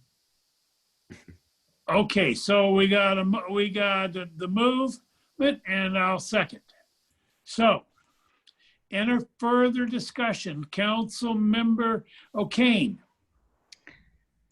My question is, are we moving just exactly as the document is presented here, or more at the high level to line item A? It's just as is. It's apparent it's as is right now, as the way Councilmember Marshall indicated. Yeah. Councilmember Marshall. Yes, I think it's adequate. Yeah, just adequate as is for reasons previously stated. Great. Councilmember Curtis. So at this point, any further questions? At this point, it's on the table as is. I would be in favor of Deborah Srebnick's recommendation to take A, it is a public health crisis, and remove the rest of them. But I would not be in favor of the whole document as it's written. Do you want to make an amendment? So do you want to make a motion then for an amendment? I don't think there's any interest. I think we'll have to vote on this one. All right, Councilmember Srebnick. Yeah, I guess let's just vote on this one first and then see if there's appetite for something else. Councilmember File. I agree. We have to move forward with voting on this one and then moving on to the next steps. Councilmember Deputy Mayor Herbig. Nothing to add. All right. There's a motion on the table to adopt resolution number 20-349 declaring racism a public health crisis. Will the clerk please take the roll? Councilmember File. No to this resolution. Councilmember Marshall. Yes. Mayor Baker. Yes. Deputy Mayor Herbig. No. Councilmember Srebnick. No. Councilmember O'Kane.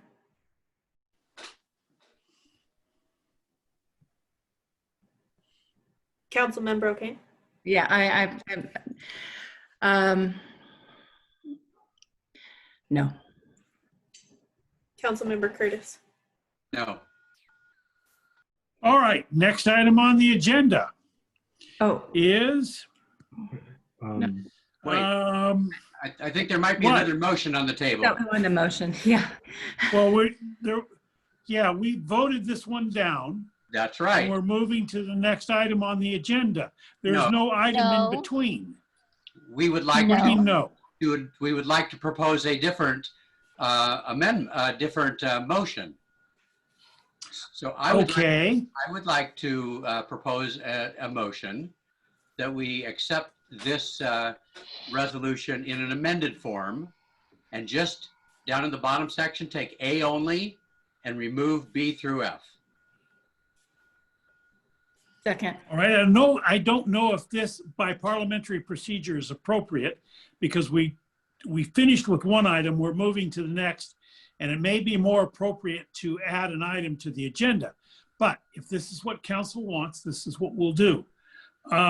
So there is a motion on the table to adopt the racism as a public health crisis with item A only and deleting the rest of the items. So that appears to be a motion. Is there a second? Second. All right, who seconded, please? Melanie, our council member O'Kane. Melanie O'Kane. All right. So we have a motion on the table to declare racism a public health crisis.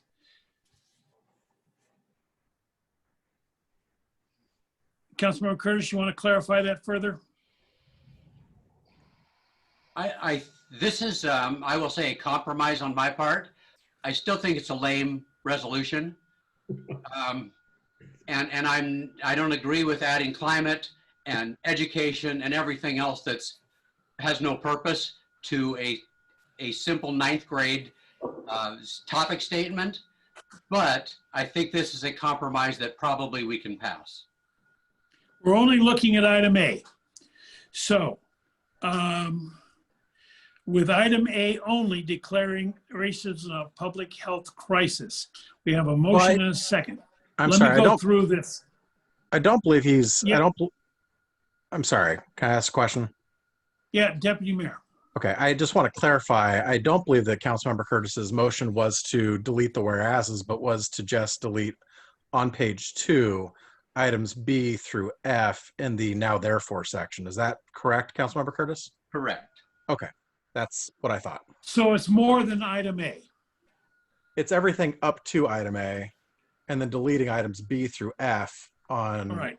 the second page. So the motion on the table then is to approve the declare racism a public health crisis, everything up to and including item A. Is that correct? Correct. So There's a basically, motion and a second. Is there any further discussion? Let's start with Councilmember O'Kane. No further discussion. Councilmember Marshall. No further discussion for me. Councilmember Curtis. no further discussion. Councilmember Shrubnik. No further discussion. Councilmember File. No further discussion. Deputy Mayor Herbig. I just want to clarify, was the whereas that Ms. Grayland asked for included in this or It is not? not in this document. I have it as a separate Word document that would have been ready to add in if that was approved. Okay. Point of clarification. Councilmember File, state your point. Can we amend this resolution with the addition of the additional whereas statement that as proposed by Victoria Greenland? As the maker If of the I can get an motion, answer from the clerk, if it's already there, then we won't need to. No, it's not in there. As It's the not maker in of the there. motion, I would not be in favor of that amendment. I understand that, but the question is, can we make an amendment at this point? Yes, you can make an amendment, of course. Then I'd like to propose that we adopt the amendment as proposed by Victoria Greenland. We all received a copy of that in our email this afternoon, so we should have a clean statement of that. Is there a second? I'll second. Moved and seconded. All right, we're voting on the amendment as proposed by Ms. Grayland. Is there any further discussion? Will the clerk please take the roll?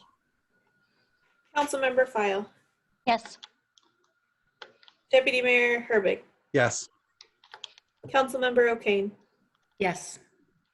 Councilmember Curtis, No. Mayor Baker, Yes. Councilmember Marshall, Yes. Councilmember Shrubnik. Yes. Passed 6-1. All right, so the main motion is back on the table. The main motion is to approve the declaring racism a public health crisis on everything and including item A, including the recommendation from Ms. Grayland. If there's no further discussion, clerk, please take the roll. Councilmember O'Kane, Yes. Councilmember Shrubnik, Yes. Mayor Baker, Yes. Councilmember Curtis, No. Councilmember File, Yes. Deputy Mayor Herbig, Yes. Councilmember Marshall. Yes.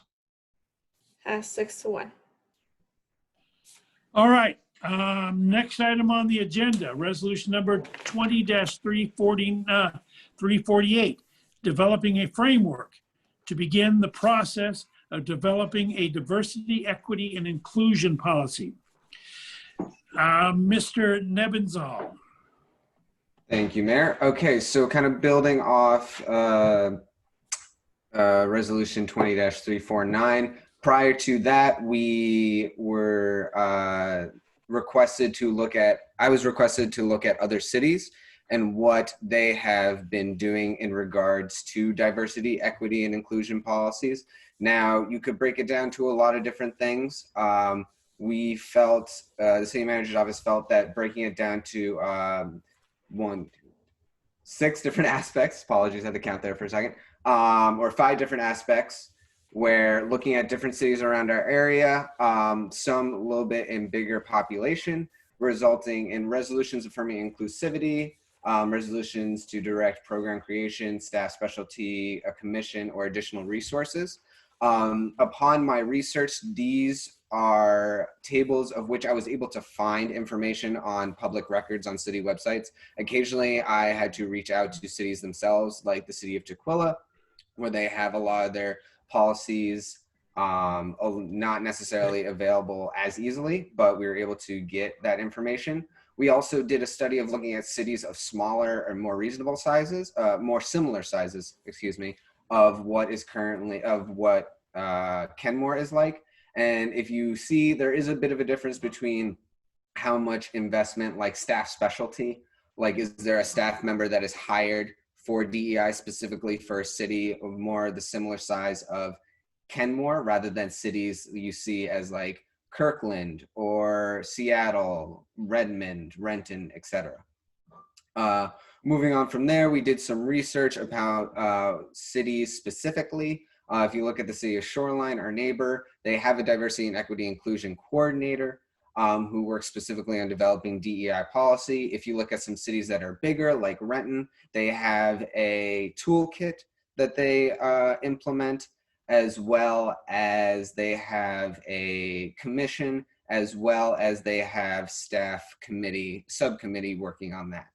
And then finally, we looked at other tools that would be useful for the city of Kenmore to possibly look into moving forward upon implementing a DEI policy that includes staff training, toolkits, certifications, as well as hiring of consultants, as well as attachments of examples of where toolkits are used, as well as the GARE toolkit, which is the Government Alliance Against and for Racial Equality, which is a very popular program in nationwide. Hundreds of cities are part of it, and it's growing at an exponential rate, especially with recent situations across our nation.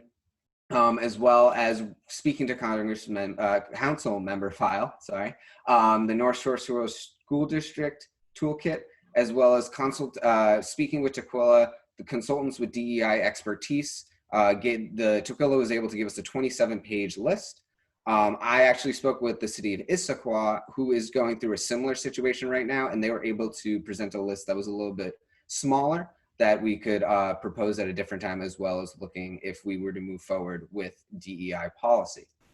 Upon that, it was requested that we would look at a framework of what would be included in a DEI policy. And so just pulling that up really quick. And so as you can see here, we did a bit of a background and taking inspiration from cities like Kirkland, cities like Tukwila, which have a similar size to us, we came up with a framework in which we would find it important moving forward when developing DEI policy is kind of setting DEI in terms of Kenmore. What would it look like in the city of Kenmore? I think is the most important thing to take away. Every city is different. Every demographic of a city is different. So I think it's really important that when moving forward, Kenmore really takes the time to truly define what DEI means to Kenmore. What are they looking for in their city goals? What are they looking for to define LGBTQ? What are they looking for to define equity, race, and diversity, equity, and inclusion? Some of the terms are listed below of what they should include, as well as we came up with some suggested goals that through analyzing other city policies in the Pacific Northwest, or at least in the Puget Sound region, we came up with 3 goals of what that would look like. So to recruit and retain a diverse workforce, deliver services to the community equitably, as well as commitment to equity and inclusion and community engagement in the decision-making process, as well as some sub-goals of the way that we would try to achieve these broader goals. And then we came up with an implementation timeline, which hopefully would be brought to you in greater depth by hopefully November or during the biennial talks, so we can possibly implement funding or financial resources to that. We found that it was extremely important that staff and financial resources are added to DEI policy, because it is extremely important that it's not just a dialogue, like showing commitment is also extremely important. And so with our next steps, we talked about implementing a temporary equity toolkit. What we found was either implementing something along the lines of Renton's equity lens process, which we found to be very useful in the policy making process. If we're looking for a more broad line equity toolkit, we found it would be more important to look at Shoreline School District's toolkit, because it's beneficial in the decision-making process and everyday decisions.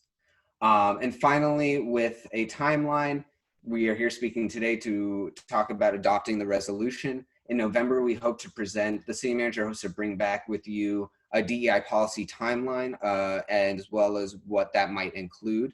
As well as possible pricing and costs for how much that would cost to implement this DEI policy and other aspects to DEI.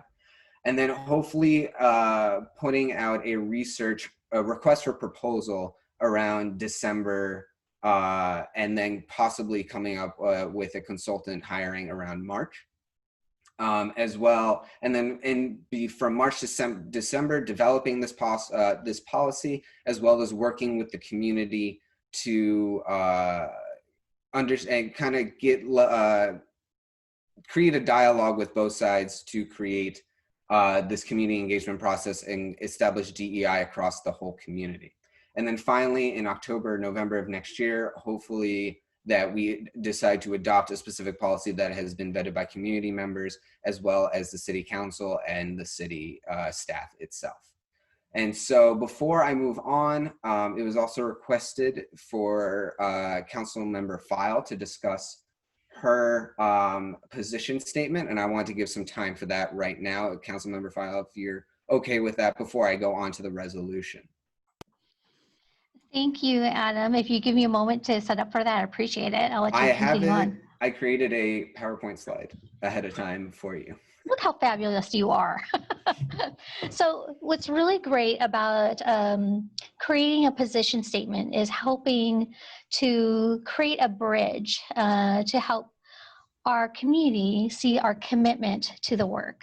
The diversity and equity strategic plan process for developing your framework and doing the work, not just only with the staff, but with our council and community stakeholders, it's very time intensive. So a great way to bring our community along with us is to develop a position statement. And North Shore did something similar. And that was very popular. They was shared across social media platforms and well-loved. What it is a vision statement and a position of our council and our city's commitment. What it is not is a complete resolution or a strategic plan. So it's one to give hope and one to foster a community growth and growing together with us and us with our community and sparking interest. So this is what I came up with. I'm open to adapting it, but we do want to be simple and short. So it reads simply, the City of Canmore, growing together diversity, equity, inclusion position statement. And it reads, the City of Canmore is committed to support and foster an inclusive and welcoming community for all, taking renewed action to strengthen our city's commitment to the focused work on diversity, equity, access, opportunity, inclusion, environment, and climate, whereby growing together in collaboration with our community, partners, and stakeholders through the fostering and celebration of the arts, cultural enrichment, family, and community engagement. So you might say, what does that mean? Well, we define what that means in our further work. But right now we're doing a little bit of that process when we do love notes to Canmore projects. But we can grow upon that when we do more intense work, whether it's recognition of Black History Month and or Juneteenth or Pride or many other important dates. But it's how we work together with our stakeholders to highlight the importance of these important dates where we are learning about our community more and learning about each other to help us understand each other better and foster a healthier environment for our community.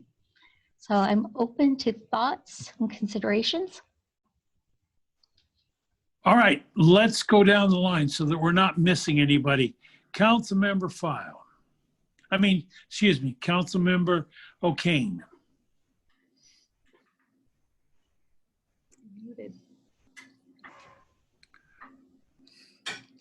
Apologies, I didn't realize I was on mute. I'm very open to considering this approach. I'd like to hear other council members' thoughts on this. I was just a little curious about if it's overlapping with the resolution that was on the agenda or not, but I really like the position statement that Councilmember Fowl put together. So thank you. Councilmember Marshall. I support the position statement. I think it reflects well all of our values. Thanks. Councilmember Curtis. I agree with it in general, particularly the first line. I strongly agree with that. I would like to see climate taken out. I'd like us to stay on task. If we're going to talk about DEI, let's talk about DEI and not bring in everything else and try to solve all the problems. Because I think you can't solve anything if you create too big of a universe you're trying to solve. So I would say let's stay focused on DEI. Councilmember Srebnick. Yeah, I don't have it in front of me anymore because I think they took it off the screen, but that first sentence that says foster a welcoming or inclusive something, City of Canmore is committed to support and foster an inclusive and welcoming community for all. I would leave it at that and then and allow our social media people to put that out there and say, you know, presumably we're going to pass something related to this in the proclamation, reference the, if, you know, read more and then link to the proclamation. I mean, the work is happening in the proclamation and the work. I think the rest of this kind of brings us away, it actually detracts from the DEI work. Deputy Mayor. I mean, I could see folding the statement into the whereases in the proclamation, possibly. I'm still kind of fuzzy on kind of the purpose of a separate position statement outside of the resolution, because that usually kind of gives the city's position and explains why we're doing what we're doing. But also is just guidance for how we present it. It's not a bad starting point at all. I'm kind of agnostic on this particular part. But I could see folding it in as a whereas, or a section under the therefore, kind of positioning things. All right, Councilmember File, anything you want to add to this? I guess just a last pass on this would be having a position statement helps carry your community with you together in the work, and helps bring those who are possibly interested to continue forward to try to work with you, invite them in. It creates greater awareness across our city and across surrounding cities. And the other thing it does is it helps with those community members who get frustrated with the lengthy process, and it is a lengthy process. And so I would support this statement as it would be possibly shared with social media marketing on our work. And it could absolutely be folded into a therefore or whereas. So there you go. All right, so when we're through with this, we're going to be considering the enclosed possibility policy memos and perhaps adopting resolution 20-348. So if this is something that's going to be added to it, we're going to need a motion to amend. So right now, let's go back and through one more time. Excuse me, Mayor Baker, it seems that Councilmember O'Kane had a question. Yeah, I'm going back through the list right now. So Councilmember O'Kane. I do support moving forward with this in some way, shape, or form. I do agree with Councilmember Curtis that this is about diversity, equity, and inclusion, and I definitely see the intersection between climate and diversity, equity. There's definitely an intersection, but I think in this statement, it does not fit in this statement as it is. I mean, I'll use it. You know how everyone knows how I feel about the environment, so it's not about that, but really linguistically and intention-wise, I think that the environment and climate are not necessary. But I support it. I'd like to move forward with it regardless. So thank you. Councilmember Marshall. Yeah, upon further scrutiny, the English major in me is just seizing my consciousness, and the second paragraph should begin. I'd like to see the complete sentence where it says the city supports right before the taking. That would make it a complete sentence, and then adding a comma before the whereas, so that we do have a complete sentence. You mean the Okay, so is there a motion for that amendment to that effect?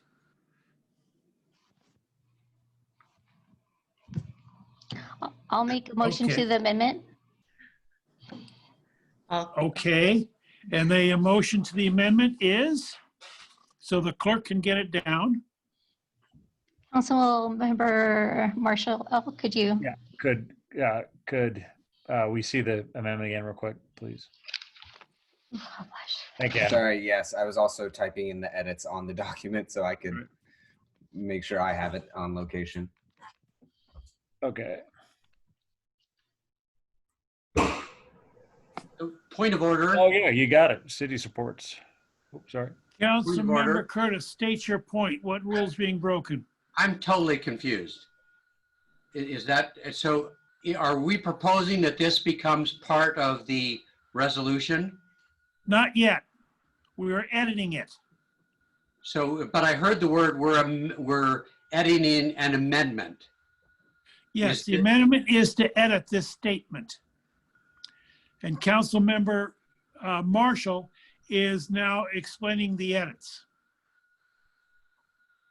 So we don't have a clue what we're going to do with this statement. We're just editing it. Right. Okay. At this point, we're just editing it. Councilmember Marshall, would you please continue on the editing? Right. And after climate, then I'd put a comma. And make the whereby lowercase. And then say whereby we, and then change that to grow, and then we're good.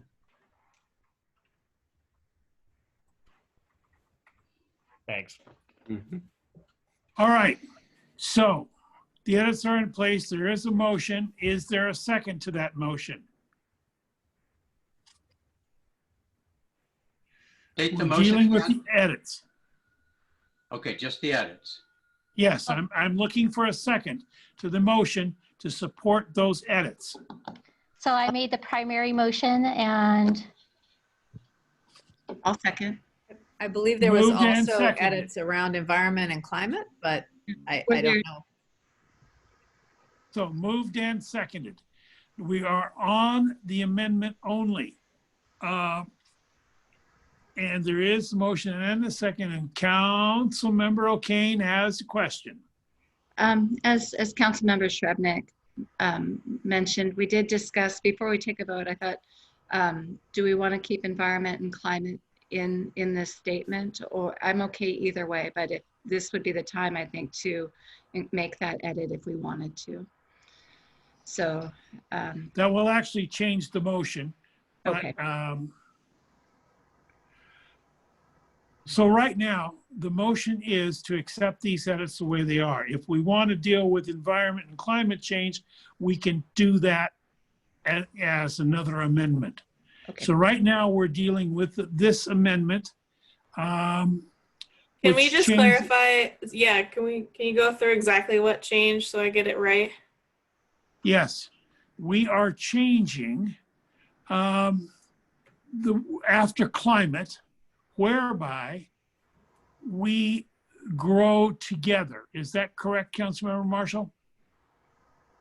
That's correct. And also that it begins, the second paragraph begins, the city supports. Yeah, they have that. All right, I don't see that in here. Okay, there it is. Yep. Okay, so the changes are, the paragraph starts with the city supports, and we change after climate to whereby we grow together. That is the motion that's on the table. Councilmember File, do you want to address this amendment? Just a last passing comment is that I would propose that we keep environment and climate because it matches a resolution we just passed. And it keeps us consistent. Thank you. And that's fine, but that's not really part of the edits that we're talking about with this amendment. That's good. And you're only talking about this amendment now, dealing with these edits. So any further discussion? Let's go. Councilmember O'Kane. Councilmember Marshall. No.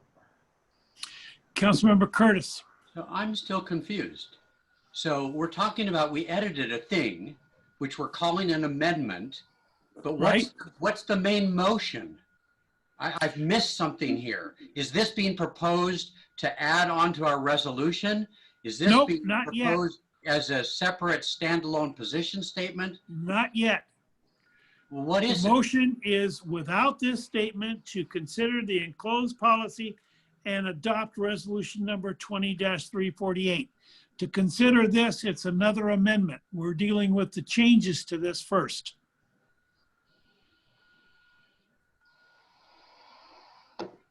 Councilmember Shrubnik?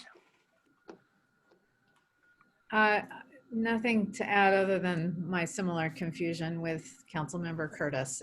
I know it seems like we're putting the cart before the horse, but Right. fine. So basically, Councilmember File introduced this. Councilmember Marshall did not like the way it was worded, so we made a motion to change the wording on this document. The next thing after we work with this motion to amend will be to deal with this document itself. So we're not dealing with this document yet. We're only dealing with the motion to edit those words.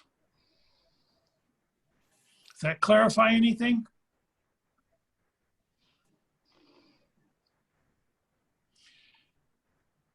Deputy Mayor, anything you need to add to this?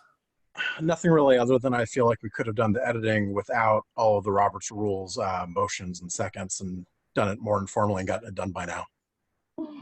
That very well may be, but we were changing, and so it fits to be an amendment.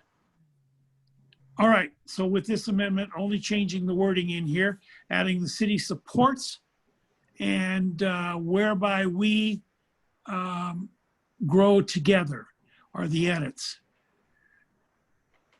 So we're just going with the edits. Will the clerk please take the roll? Councilmember Curtis. No. Councilmember O'Kane. Yes. Councilmember Shrubnik. Yes. Councilmember Marshall. Yes. Mayor Baker. Yes. Councilmember File.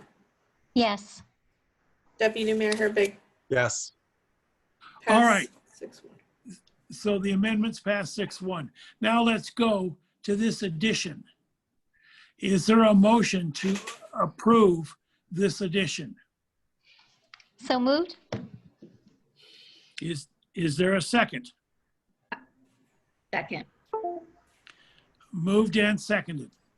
All right, so the motion on the table is to approve this change by Councilmember File. If there's no further discussion. Wait. Yeah, can we clarify? Yes. That's what I wanted to hear. If there's other discussion, Councilmember Curtis. Okay. So, in general, in the 12 years I've been on council, we've done resolutions and ordinances and things like that. And so now we're going to do a new thing. People are going to start creating position statements separate and outside of our resolution. And I just don't think we should change our process. I think if a few of these are worth adding to the document, that they should be clearly stated as I'd like a whereas put in here, and I would like a whatever added here. I think the document should be edited, not a new style, a new thing of position statement created. And I fully agree with the city of Kenmore is committed to support and foster an inclusive and welcoming community for all. I can support that. The other, it's so detailed, I'm not sure if I can support it or not. But the first statement, I definitely can. All right, so on the main motion itself to adopt Councilmember File's statement, Councilmember O'Kane. You see, you're asking, do I have any comments or questions or? Comments or questions, yes. Yeah. I like it as a position statement. Personally, I think it's fine. Thank you. Councilmember Marshall. Yeah, I support it. I don't see a problem with a different type of pronouncement. We have a limited number of pronouncements anyway. It's not infinite. I could be okay with it being appended, to somewhere else if the whole council believes that as well. But I think it's okay on its own. Councilmember Shrubnik.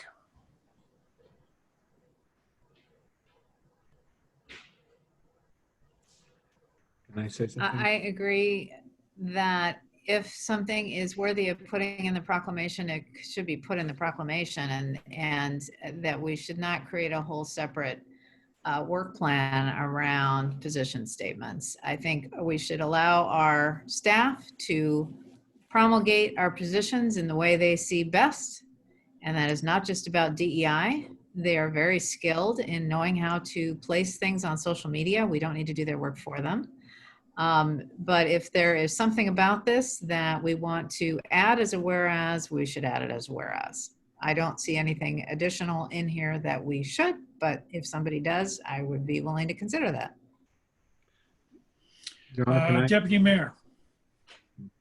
Yeah, I've kind of gone back and forth on this, and I think I'm falling with Councilmember Shrubnik on this one. I just honestly don't see the purpose of especially council passing a short position statement. I think we generally cover our positions and what our will is through our resolutions and through the whereases, and then staff does what staff does with that. So as much as I appreciate the work and thought that Councilmember Fowle put into this, I would rather if we want to include it, fold it into the resolution itself. All right. There's a motion on the table. Go around one more time. Councilmember O'Kane. I think Rob has a comment. Yeah, City Manager. Yeah, I was talking with Councilmember File about this, I think sometime last week when she was developing it. And I think the value in it is it's a one-stop statement that you can turn into like a meme or whatever and put it on Facebook. And it's a brief statement that encapsulates what we're talking about without having to read a 3-page resolution or something like that. So it's just a statement that we can put out there in our social media posts and through other communication channels that's relatively brief, captures the main points, and is easy for people to digest when they're quickly going through their Facebook posts after work type of thing. All right. So questions, comments on the motion. Councilmember O'Kane. While I agree with the statements by Deputy Mayor Herbig, Councilmember Shrubnik, and Curtis, I lean towards seeing this as a separate statement, kind of an exception. But I would not, I feel like the resolutions got, I think, this covered. I see this as just a separate statement as City Manager just stated. I appreciate that Councilmember File put this together. I think the intention is just to make communication that we are doing this. I recognize that we have staff and people who are able to create this sort of a statement. But now that we've got this in place, I think it's something that's worthy of moving forward on. And I appreciate Councilmember File's work on this. Councilmember Marshall. I'm in favor of it. And I thank the city manager for his further amplification of the purpose. Thank you. Councilmember Curtis. I still think if these items are important enough, they should be in the resolution, and staff could easily put them in an appropriate place. Councilmember Shrubnik. Same. I feel like if we have to pass it as a separate statement, we should at least take out environment and climate, because I mean, the whole point of that sentence says focused work on diversity, equity, access, opportunity, and inclusion. Environment and climate,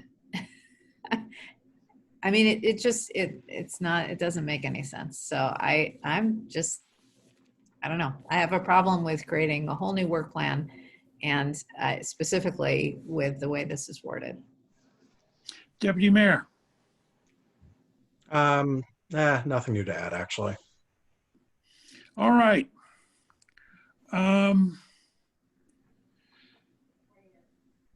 Will the clerk please take the roll? Can I just have a quick clarification on how I should write out the motion? We're just approving the statement and not related to the resolution? Yes, as modified, as modified. Okay. Councilmember Marshall. To approve the position statement as modified, yes. Councilmember File, Yes. Mayor Baker, No. Deputy Mayor Herbig, No. Councilmember Shrubnik, No. Councilmember O'Kane, Yes. Councilmember Curtis. No. Fail 4-3. All right. Next item on the agenda is The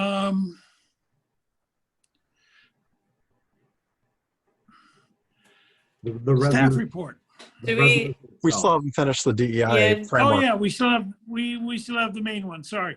Okay, the motion, and we need a motion then to adopt resolution number 20-348. Is there a motion? So moved. Or do I need to read it? Or I'll second. No. Okay, so the motion and second to resolution 20-348, developing a framework to begin the process of developing diversity, equity, and inclusion policy. Mr. Nebenzahl, do you have anything you want to add to this? No, I believe that a lot of the things that were in the policy framework memo were adapted into this into this resolution, as well as what we see are the next steps and the things that you should look forward to coming in November. A lot of these questions should be answered, and at least a lot of these steps should be showing up in this November resolution. And I think in section 6, that makes it most clear that by November 9th, we should come to you with a timeline and a plan of what this DEI policy should look like, as well as what other aspects may include into this timeline plan, as well as hopefully costs as best we can moving forward, so that it can be included possibly in the biennium budget. Okay, questions. Councilmember O'Kane, do you have questions on this? no questions. Thank you. Councilmember Marshall, No questions, thanks. Councilmember Curtis, No questions. Councilmember Shrubnik. I believe we have a motion and a second. I don't have a question. I have an amendment. Okay, and your amendment My would be? amendment is changing the shoulds in 2 through 5 to may. I feel that it's much too, I mean, the alternative would be taking out the sub-bullets, but I think Adam did a lot of really good work on this. So I would hate to kind of do that, because I think they do add information, but I don't want to bind us to every single one of those sub-bullets, because we don't know what they're going to entail. So I would change all 3 of those to may. Could we instead. pull that up real quick? I apologize. Yes, I Yeah. can pull that up 1 second, because I was also having to look at what council member was talking You know, about. I think that's a very important clarification, because so often we find little words that have huge meaning, and should to may, I think, is one of those that is very, very important.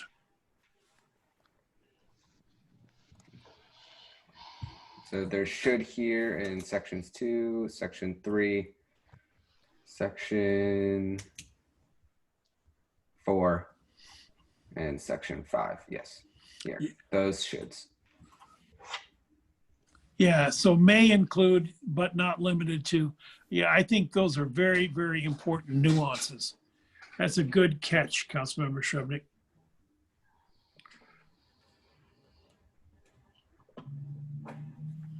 All right, so there is a motion for amendment to change should to may.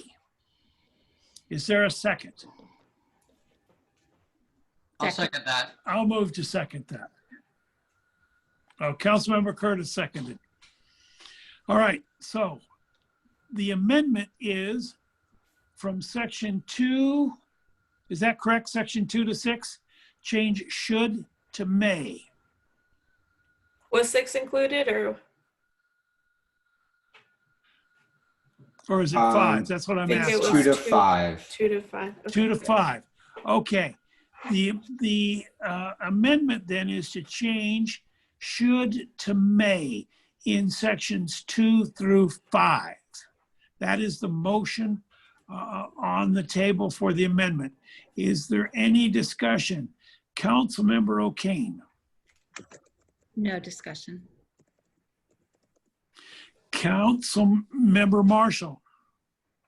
Yeah, Councilmember Shrevenick does raise a very important point. I mean, it is a definite shift in intensity of emphasis or degree.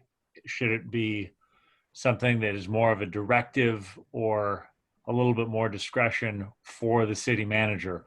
Ultimately, I think I'm comfortable with may as something with more discretion for the city manager, with the understanding that ultimately the council is going to be deciding whether or not these goals have been fulfilled.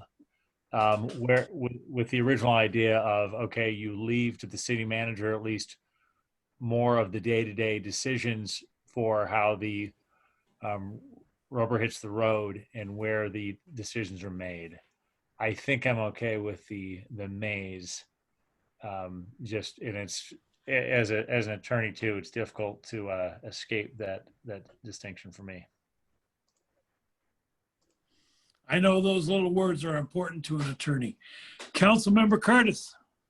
I agree with this change.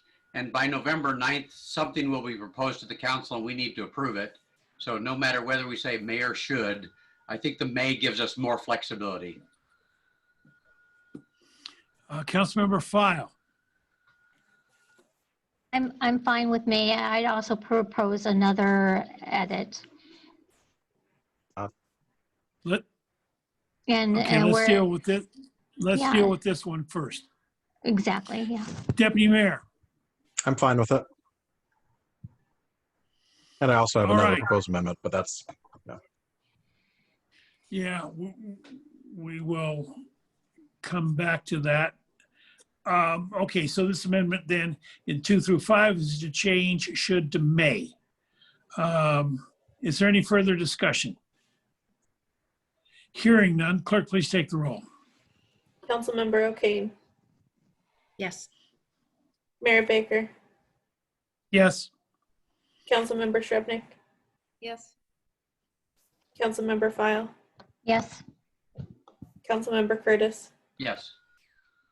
Deputy Mayor Herbig. Yes. Councilmember Marshall. Yes. Pass 7-0. All right, so I understand there's 2 more edits. Councilmember File. Yes, thank you, Mayor Baker. There are several areas in this document that it says gaps in quotes. And what we're talking about are opportunity gaps. And we should say that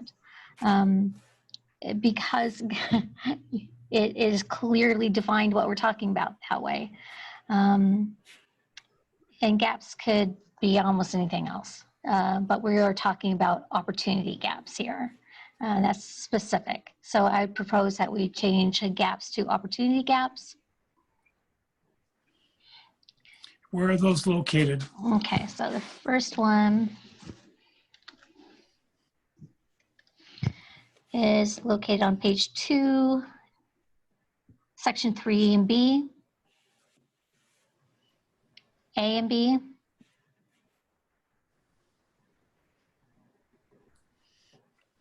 Okay. Yeah, it's A and B. Okay. So your motion then would be to change gaps to opportunity gaps throughout the document. Is that correct? Yes, it's in only 2 specific locations on A and B in section 3, and it's more clear what we are talking about. And it's the Deputy proper Mayor. language for that. It's the proper language for that. Deputy Mayor, your edits would be? Well, it might need to be a separate discussion. I was going to see if Councilmember File had any interest in folding the first sentence from her position statement into the document as a, hang on, I'm flipping between tabs here, folding it in as a whereas. So the first sentence from her position statement, adding that as maybe the final or first whereas in the document. But I don't want to muddy her edits if that's No, going I don't think necessarily you would. So you want to add hers where? Somewhat either the first or the last whereas statement, I think. But I would leave it to Councilmember File's discretion, and that's if she's interested in putting it there. I could support Okay, either so of the those first two sentence, locations.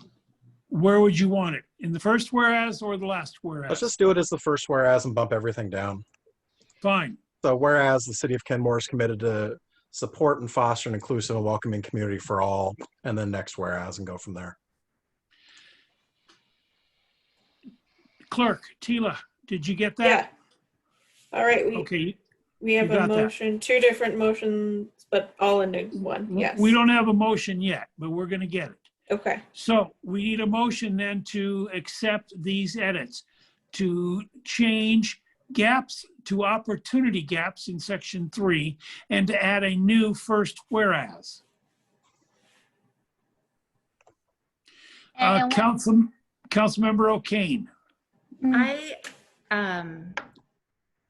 Language-wise, I don't like adding the word opportunity. If there's someone else, I just want to, before we take a vote, just say I prefer the language as is in section 3, but I support the rolling in of the position statement as the whereas as proposed.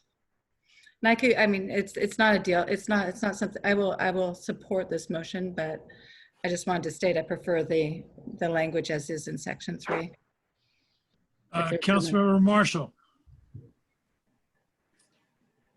I support Councilmember Herbig's addition of the position statement as he stated it. And then I think I support opportunity gaps because that sounds like more of a specification with the section A, just saying gaps in quotes. I never like something where it's in quotes not to be defined, or I like the quotes to be taken out and for some further specification. Opportunity gaps itself may be subject to interpretation, but at least provides a little more guidance. So I'm okay with that. Okay. Councilmember Curtis. I guess I don't understand the difference, but I'm okay with adding opportunity. I don't see that it adds much, but I'm fine with it. And I'm definitely okay with adding the whereas. Councilmember Shrubnik. I would have been in favor of Councilmember Herbig's amendment. I'm absolutely not in favor of adding the word opportunity. Service gaps are service gaps. And if you have them based on age or race, ethnicity, or any other subgroup, you need to identify what those gaps are. I've never heard the term, I mean, this is what I do. And I've never heard that word opportunity put in there. So I don't want it in there, and I would, I would vote against this because of that piece. So I'd like to treat these separately because I would have supported the other piece, but that's just me.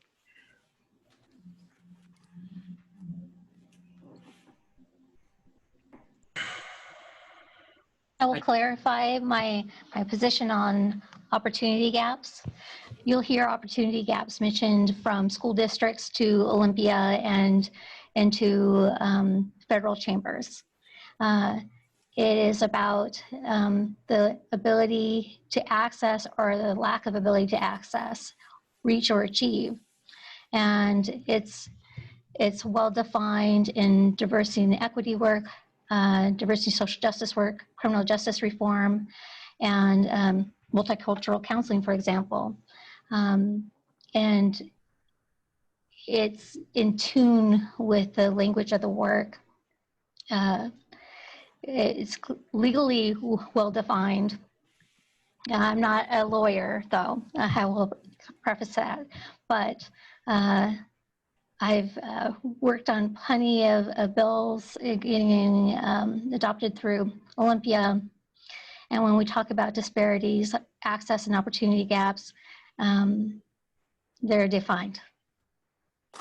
Okay, Deputy Mayor. Nothing, Ed. There seems to be great division here on two separate items. And maybe we should pull these out and treat them separately. I don't know. Maybe does our lawyer here have any suggestion on Robert's rules and how to treat this? Or our clerk? So the easiest way to get rid of the motion is to vote on it. Yeah. I normally think that when you have amendments, you usually want to go one at a time for that. Yeah.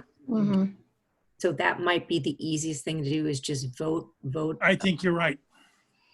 So let's vote on this with the intent of coming back with two new motions. Was there a motion for both changes?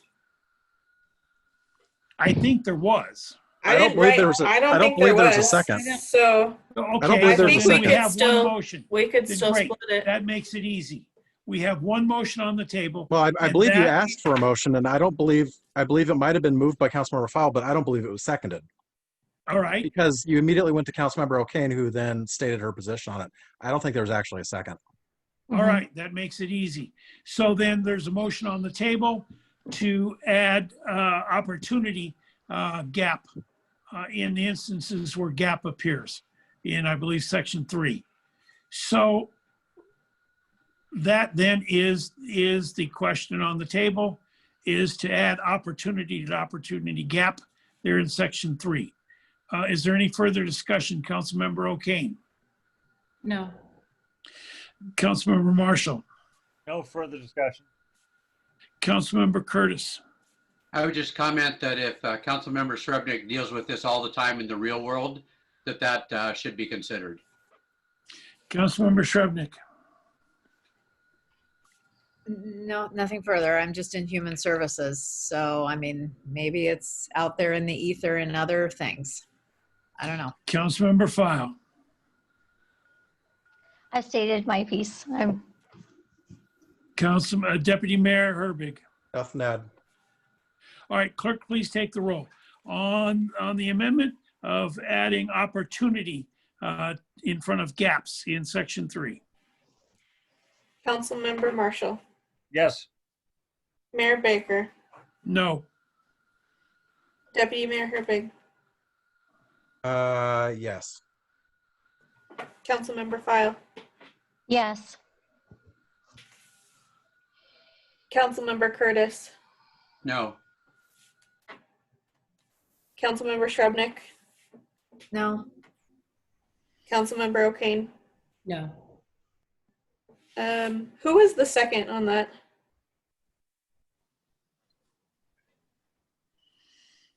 Oh no.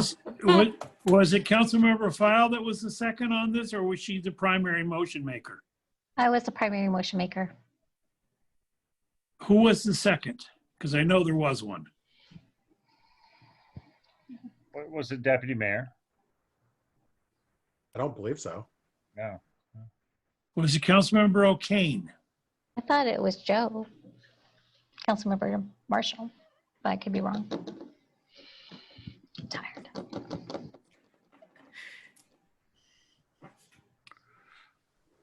I know there was a second. Didn't pass anyway. It didn't pass anyway. There has to be a second on the record. I'll second. Thank you. All right. We then have another suggested edit to add. Deputy Mayor, would you state that, please? Yeah, I'd like to add as the first whereas the City of Kenmore is committed to support and foster an inclusive and welcoming community for all. Clerk, do you have that? Yes. All right, there is a motion I'll second. to add a new first whereas. Is there a second? I'll second. That's Councilmember O'Kane that's seconding. Any further discussion on this? Councilmember O'Kane? No. Councilmember Marshall, No further discussion. Councilmember Curtis, Nothing to add. Councilmember Shrubnik, Nothing to add. Councilmember File, Nothing to add. Deputy Mayor. Nothing to add. Clerk, please take the roll. Councilmember O'Kane, Yes. Deputy Mayor Herbig, Yes. Councilmember Marshall, Yes. Councilmember Curtis, Yes.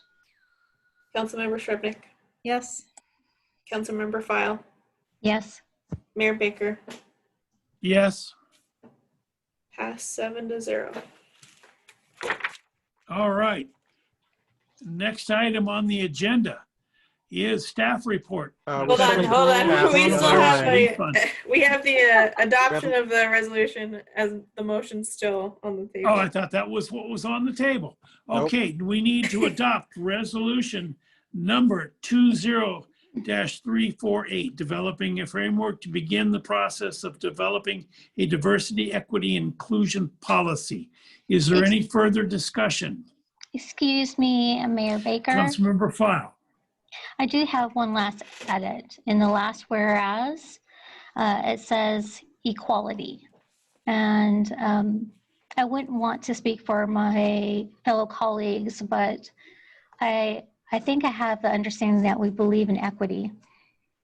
And I would prefer that we change that to equity. So I'd like to move that we amend that last whereas to say equity. And could we pull it up again, please, Adam? Thank you. Yeah, I'll second that. I think that's a good catch.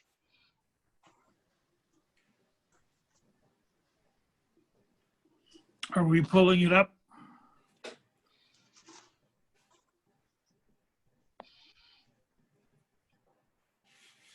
All right. So there is a motion and a second to change the last whereas. The City Council believes in the dignity and equity, and constitutional civil rights. So we're changing equality to equity. Is there any further discussion? Councilmember File. No. Councilmember O'Kane. No. Councilmember Marshall. I'd be interested in hearing Councilmember O'Kane's, Councilmember Files and Councilmember Herbig's very brief opinion on that. Okay, we'll get to that. Councilmember Curtis, you had a question. So I have a question on the Constitution. Does it talk about equality? Because it's here, they're phrasing it about in a sentence that talks about constitutional and civil rights. Does the Constitution talk about equality or equity? It's been a while since I've read the Constitution.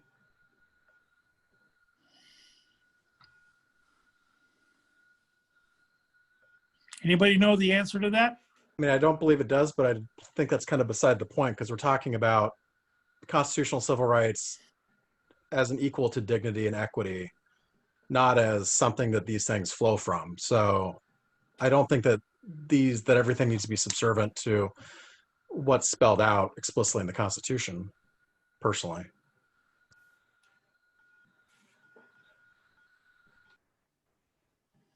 All right.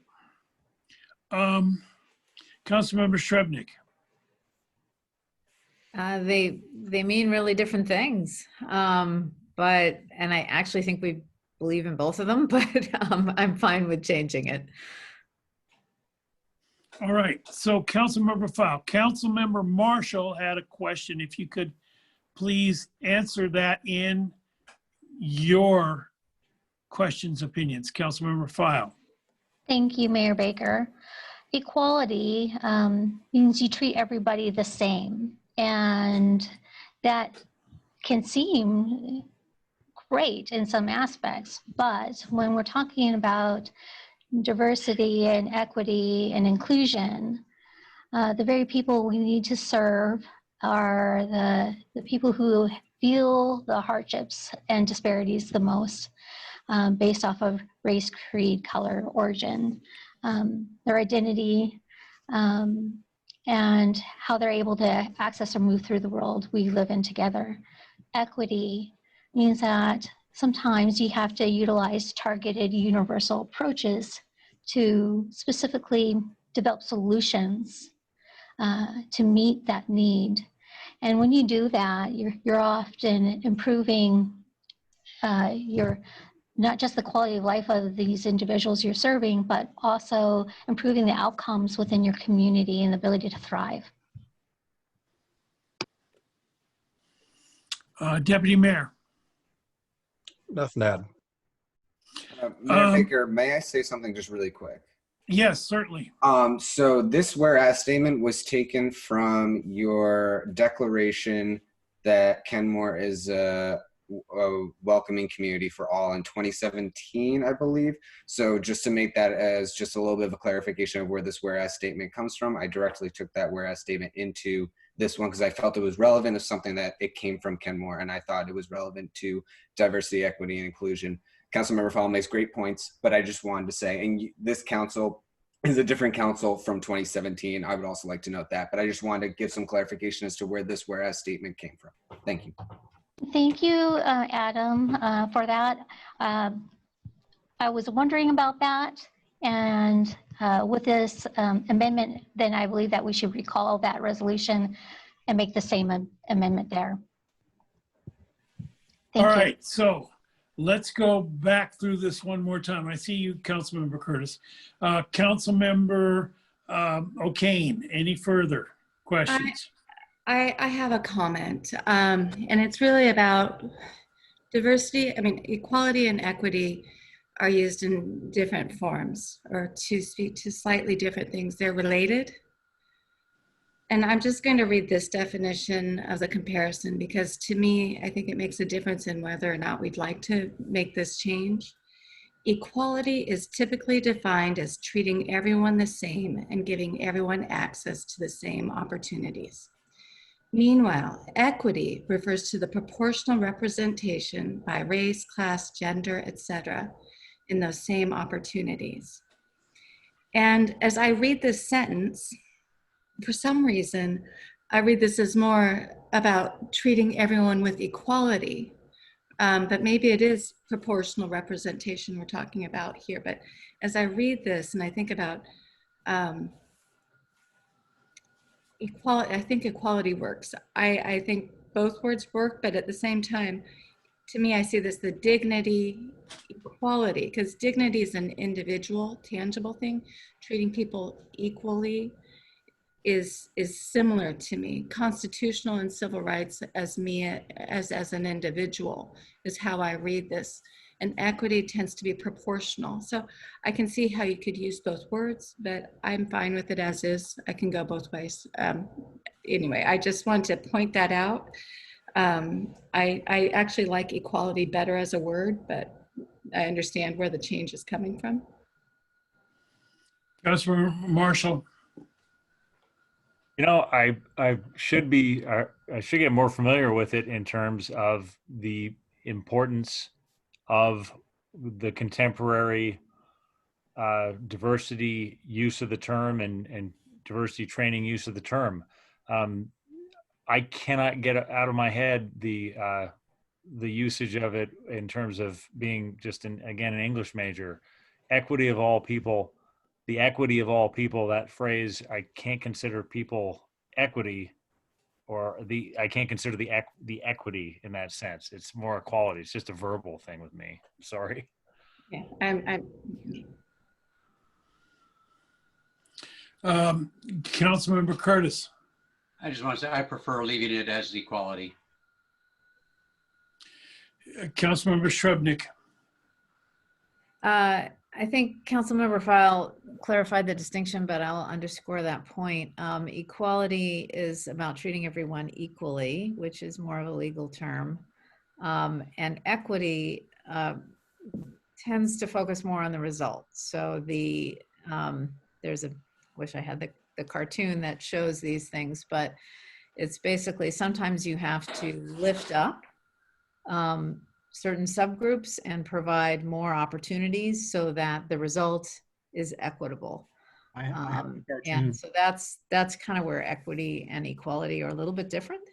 And I do tend to think equality works better in this sentence because it is more of the other thing. What I'm realizing is, and I had kind of glanced over the whereases, we really don't justify why we need a DEI statement very well, particularly the E part, the equity part. We'll get there. I mean, I think it's fine either way. So I mean, whatever. All right. People want, I'll vote for it. Can I show you the cartoon? Councilmember File. I'll hold until after our city manager speaks. He had already started speaking. Oh, yeah. Can I just show Deputy you Mayor. Oh. Nothing to add. City Manager. Can I show you the cartoon that Councilmember Shrubnik was referring to? Am I allowed to share a screen? Think so. Sure. I don't know how to make this bigger, but do you see this little cartoon right here? Right. That's the one. That's the ones where, so on equality, you know, the person's given a desk to work at their level, but on equity, the person's brought up to the same level. So. Okay. Yeah, that's great, except in equity, she can't work at the desk because her stool's too high. Well, you know, there is, Mayor Baker, yet another image that's common with this the story, which is the three kids standing on boxes of different heights so that they can see the ball field in a game that's being played. Yet another one, it shows a ramp that's added. And then the questions are asked, you know, so why are the kids also standing on the other side of the fence? Why can they not participate within? So it's not just, you know, remember, we're talking about a diversity and equity framework. And if we were only looking at equality, we would continue with some of these, you know, we probably wouldn't even be working on housing and affordable housing and homelessness, but we need to, and we need to dig deeper. To dig deeper, we have to do our diversity and equity framework and develop our strategy. And we can't do that by treating everybody equally. There are people within our community that experience greater disparities, being able to access a grocery store, let alone a food bank, or affordable housing or accessible housing. So those are just examples. And I think we've got a lot of work to do. We always can revisit this. But I do also believe before we go to adopting a framework down the road, I would sincerely hope that we all dive into some diversity and equity training opportunities to help with the understanding of the framework. Because it's a lot of work and it's not so simple. And everything does impact every other aspect of life and living. Are people who experience and live in poverty or utilize food banks, that impacts our environment as well. Not just how many trips you have to get to a food bank, or how much additional bulk is produced by the packaging that they receive food products in, but then how it ends up in our landfill and that traveling and sorting. If we look at affordable housing, we only just recently added affordable housing for seniors and persons with disabilities. we have so much more work to do, but we're only grasping the surface. So that's why we have to think about equity, in my opinion. All right, so we're looking at changing the word equality to equity or equity to equality. Councilmember Curtis. It sounds like equality and equity are being painted as two mutually opposite things, and yet both feel like good concepts. So I don't quite understand why we can't have both of them. You know, could we add both words in there? Or really they are exclusive. If you have one, you can't have the other. Adam, could you please add that change back up on the screen, please?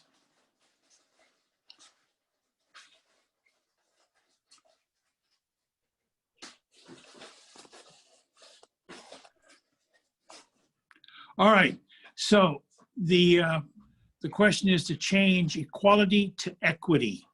Councilmember O'Kane. I just want to say in this context, in my understanding of the language, I think language matters, and I understand, and I really appreciate Councilmember Files' definition of equity and the importance of equity. I think equality and equity work together, but in the context of this sentence, the word equality, I think, is the right word. And I don't think equality and equity are mutually exclusive.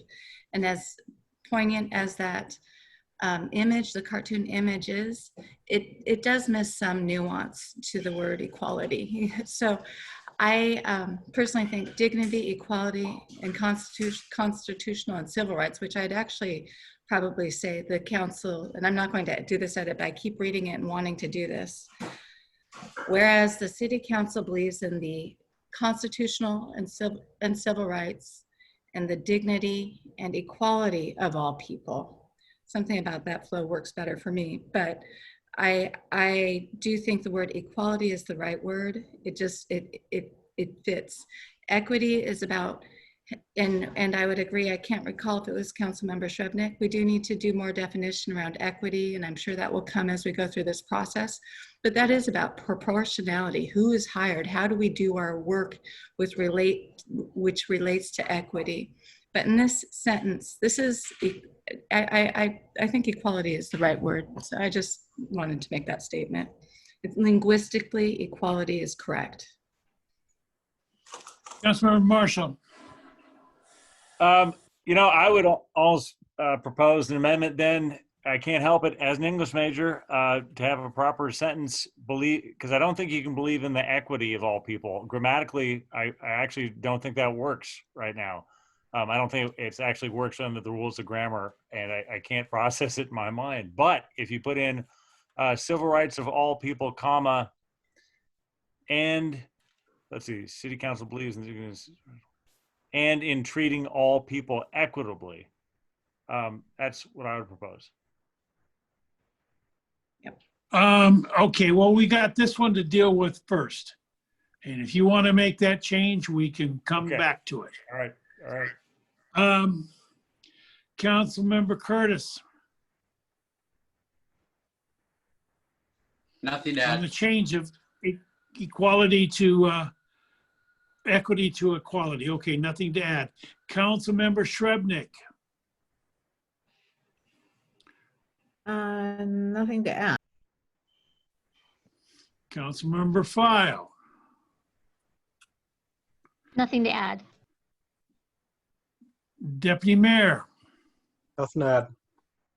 All right, so the motion on the table is to change the word equity to equality. Actually, is that right? Yeah. No, equality to equity. To change Correct. equality to equity. That's the motion on the table. Will the clerk please take the roll? Councilmember O'Kane? No. Councilmember Curtis? No. Councilmember File? Yes. Councilmember Shrevenick? No. Mayor Baker? No. Councilmember Marshall? Yes. Deputy Mayor Herbig? Yes. Fail 4-3. All right. Next item on the agenda is the city managers. We're still on the Sorry, staff we report. gotta go back to the Oh, we gotta go back to the main resolution. motion. Sorry. Yes, main motion. So we're back to the main motion. To adopt resolution number 20-348, developing a framework to begin the process of developing diversity and equity and inclusion policy. Are there any further questions on this? Councilmember O'Kane, No further questions. Councilmember Marshall, Yes, I'd like to move that after "and will not tolerate discrimination," we add "and will treat all people equitably." all right, can we pull that up, Adam? I'll second that. It would be right here. This is currently a PDF, so I am not able to make edits. No, that's fine. at I this time. appreciate that. Okay. No, I'm just glad where it's at. Yeah. It would be right, all right. here. Oh, wait a sec. Okay. Yeah. Sorry, actually that messes it up. Hang on. Sorry. I was a little confused. It was Yes, like with the rest of the sentence. How about put it then right after all people? City Council believes in the dignity, equality, and constitutional civil rights of all people and will treat all people equitably, comma, and then the rest of it. Okay. Right after the And the rest of it will not tolerate discrimination. Okay. Clerk, did you get that? Yeah, I don't know. I'm not super familiar with Robert's rules. If the motion was already made. Yeah. No, the motion Yeah. hasn't been made yet. We're working on the motion. Could you please restate it, Councilmember Marshall? Yes, I hereby move that whereas in question, right before the last whereas before the now therefore read, whereas the City Council believes in the dignity, equality, and constitutional and civil rights of all people, comma, and will treat all people equitably, comma, be added, and will not tolerate discrimination, harassment, or any behavior that creates fear, isolation, or intimidation. Okay. I'll second that. All right. Moved and who seconded? Councilmember Shrubnik. All right. So been moved and seconded. Is there any further discussion on this? Councilmember O'Kane, No. Councilmember Marshall, I'm exhausted by the effort, but I hope that works. Councilmember Curtis, None. Councilmember Shrubnik, None, loving the grammar. Councilmember File, No further questions. Deputy Mayor. Nothing to add. All right, so the motion on the table is to change the last whereas to constitutional and civil rights of all people. And clerk, could you please fill that in? And will treat all people equitably. And will not tolerate discrimination. So with that change, will the clerk please take the roll? Councilmember File. Yes. Councilmember Shrubnik. Yes. Mayor Baker. Yes. Councilmember O'Kane. Yes. Councilmember Curtis. Yes. Deputy Mayor Hippig. Yes. Councilmember Marshall. Yes. Pass 7-0. All right, so we got through the resolution. Next item on the agenda is No, we staff gotta report. go back to the resolution. Are you kidding me? That was another amendment. That was an amendment. You're absolutely right. Let's go back to the main resolution. Resolution number 20-348, developing a framework to begin the process of developing a diversity, equity, and inclusion policy. With amendments. Is there, huh? With amendments. With As amendments. amended. As amended. Is there a motion? So moved. Second. Seconded. All right. I think that was moved by Melanie O'Kane and seconded by the deputy mayor. Got it. Is there any further discussion? I'm hearing none. Clerk, please take the roll. Councilmember File, Yes. Mayor Baker, Yes. Councilmember Curtis, Yes. Councilmember Shrubnik, Yes. Deputy Mayor Herbig, Yes. Councilmember Marshall, Yes. Councilmember O'Kane, Yes. pass 7-0. Okay, is it all right to move on to the next item? Yes. All right, staff report, city manager. Thanks, Your Honor. I have Nancy Owsley here to give a report on business assistance from the federal grants relating to the pandemic. If you want, she's ready to give it now or next week, your choice, given the lateness of the hour. She's waited all this time. I want to hear it. Okay. Hey, good evening, Council. I will be super brief because I know you've had a long meeting tonight. I wanted to give you a quick update on business assistance that has been made possible by COVID grants from the federal government via the Department of Commerce and also from King County. Three things are going on and are about to begin. So business supplies, we've already distributed business supplies to about 45 businesses, and we plan to do this not one, but 2 more times in the next couple of months. The business grants that you authorized earlier in the year for those 23 businesses who were not successful in that very, very competitive Working Washington grant program. The grant contracts are out the door. We're issuing the grant amounts as we speak to those 23 local businesses. So that is going really well. The other thing that's going to start this week, which is actually funded by the Port of Seattle business development grant, is business training that has been recalibrated for 2020. Obviously, it's going to be on a Zoom platform like this, but it's going to be a whole different training than we've offered in the past, and we have 10 businesses signed up for that.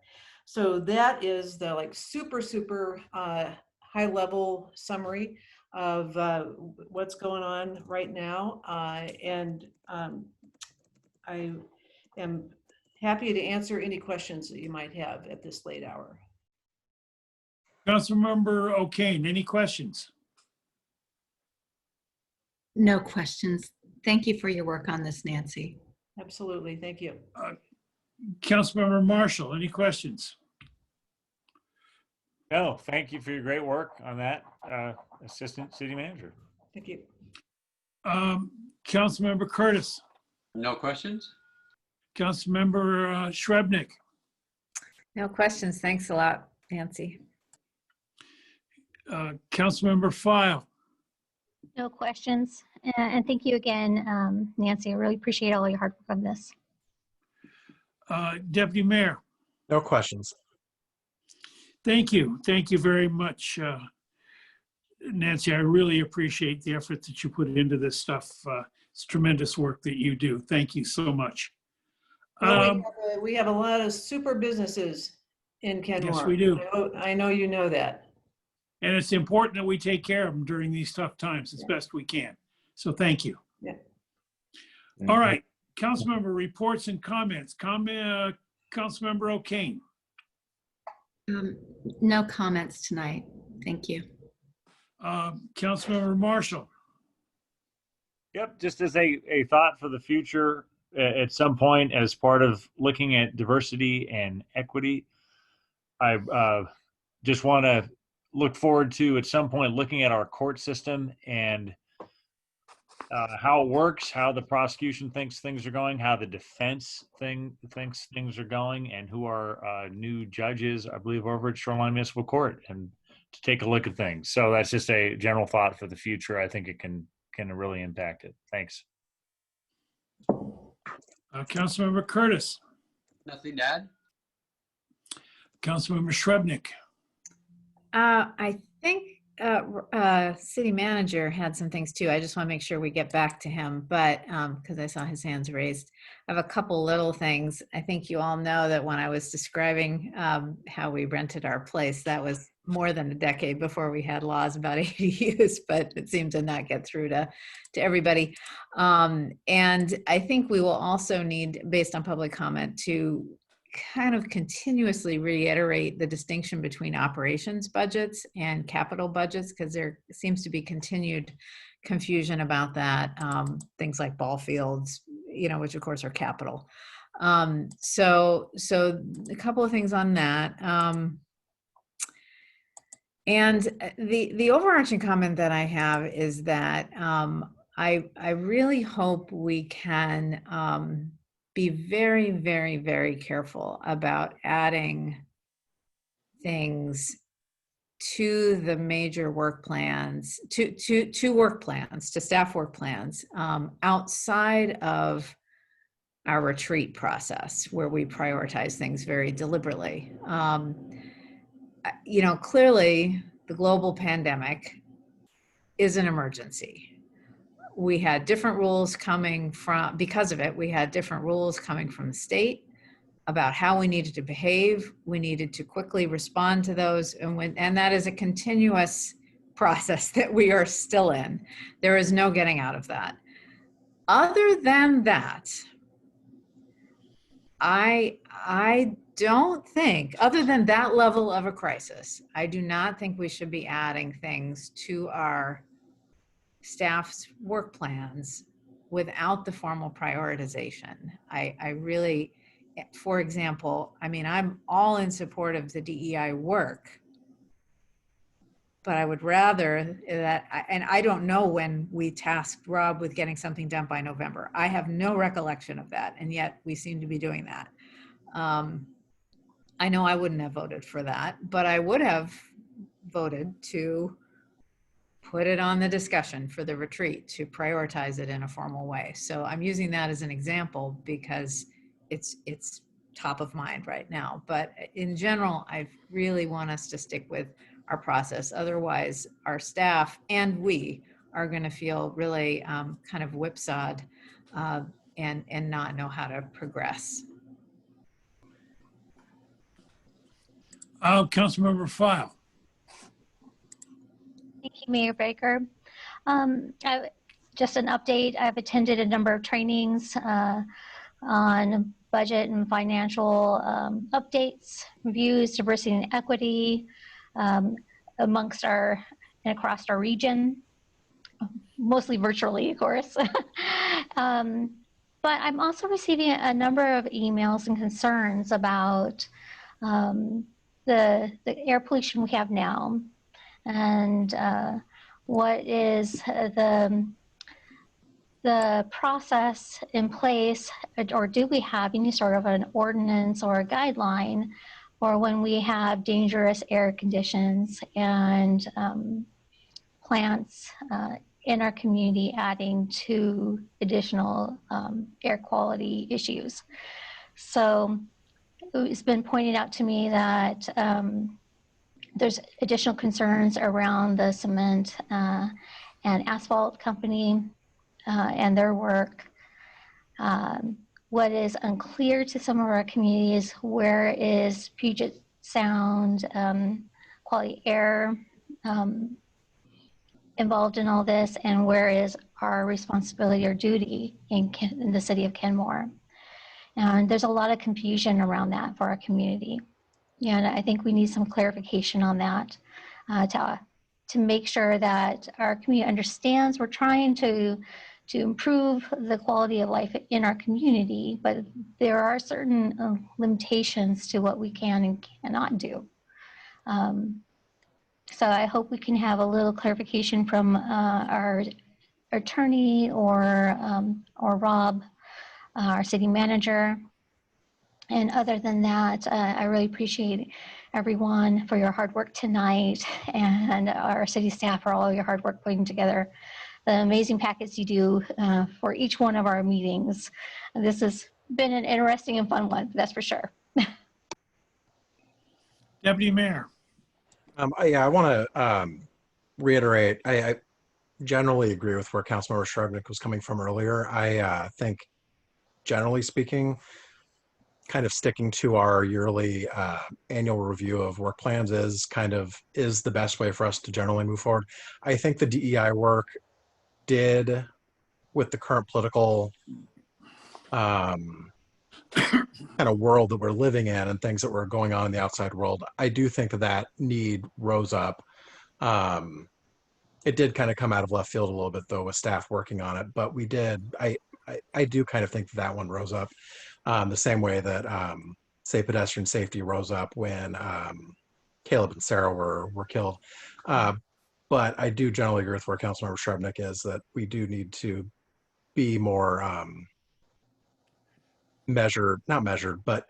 deliberative with, especially when we're adding things to work plans.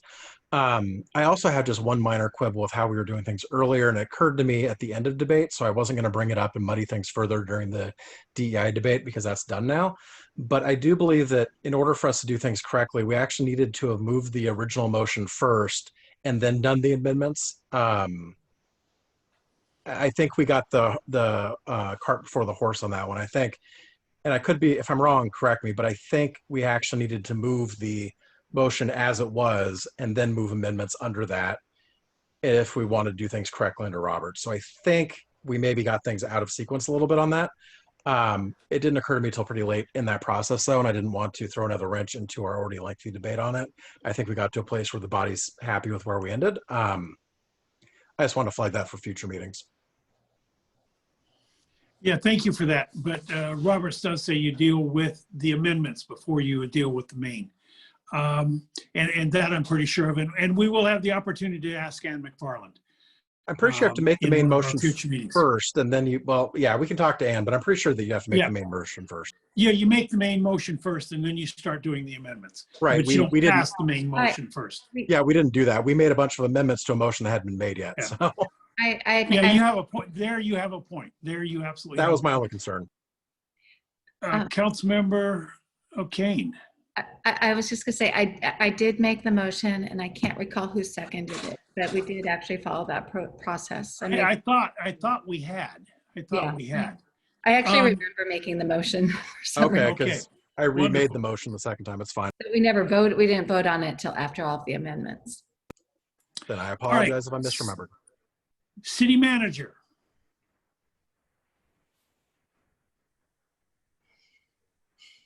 City manager.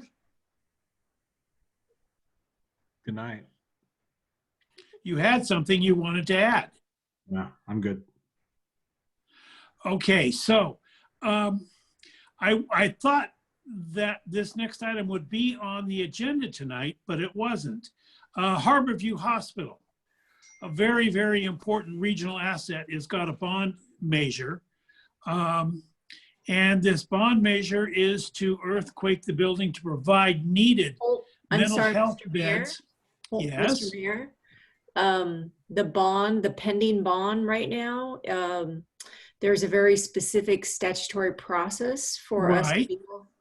And so I believe it's coming up on a future meeting date. And that's fine.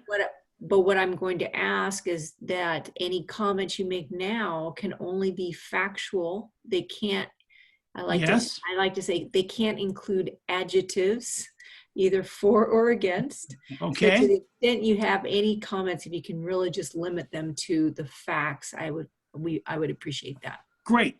Thank So you. the facts are this bond issue will help make the facility earthquake proof. This measure will add mental health beds to the existing facility, and Harborview Hospital is a huge asset to this community and treats a very specific Mr. Mayor, I'm population. going to ask you to actually let's have this conversation at that meeting Okay. that it's going to be Fine. noted for. Thank you. All right. If there's no further information to come before us. Excuse me, Mayor Baker. Yes. I did ask a question of our city manager and our city attorney. Okay. Regarding the air quality issues in Kenmore Fine. and what's going on with the cement and asphalt company functioning and burning, whatever it is that is the concern of community members adding to the state of the air quality in Kenmore. Right. I think the city manager did address an email to that effect that Puget Sound Air Quality said there was no restrictions on the plant. Mr. City Manager, could you please address this? Well, I'm hoping we can answer all those questions in 1 week from tonight. Is that okay? That's when Puget Sound Air Quality will be here with us, right? Okay. Wonderful. Thank you. All right. Thank you all. If there's nothing further to come in front of us, we are adjourned. Time for wild pick blackberries on ice cream.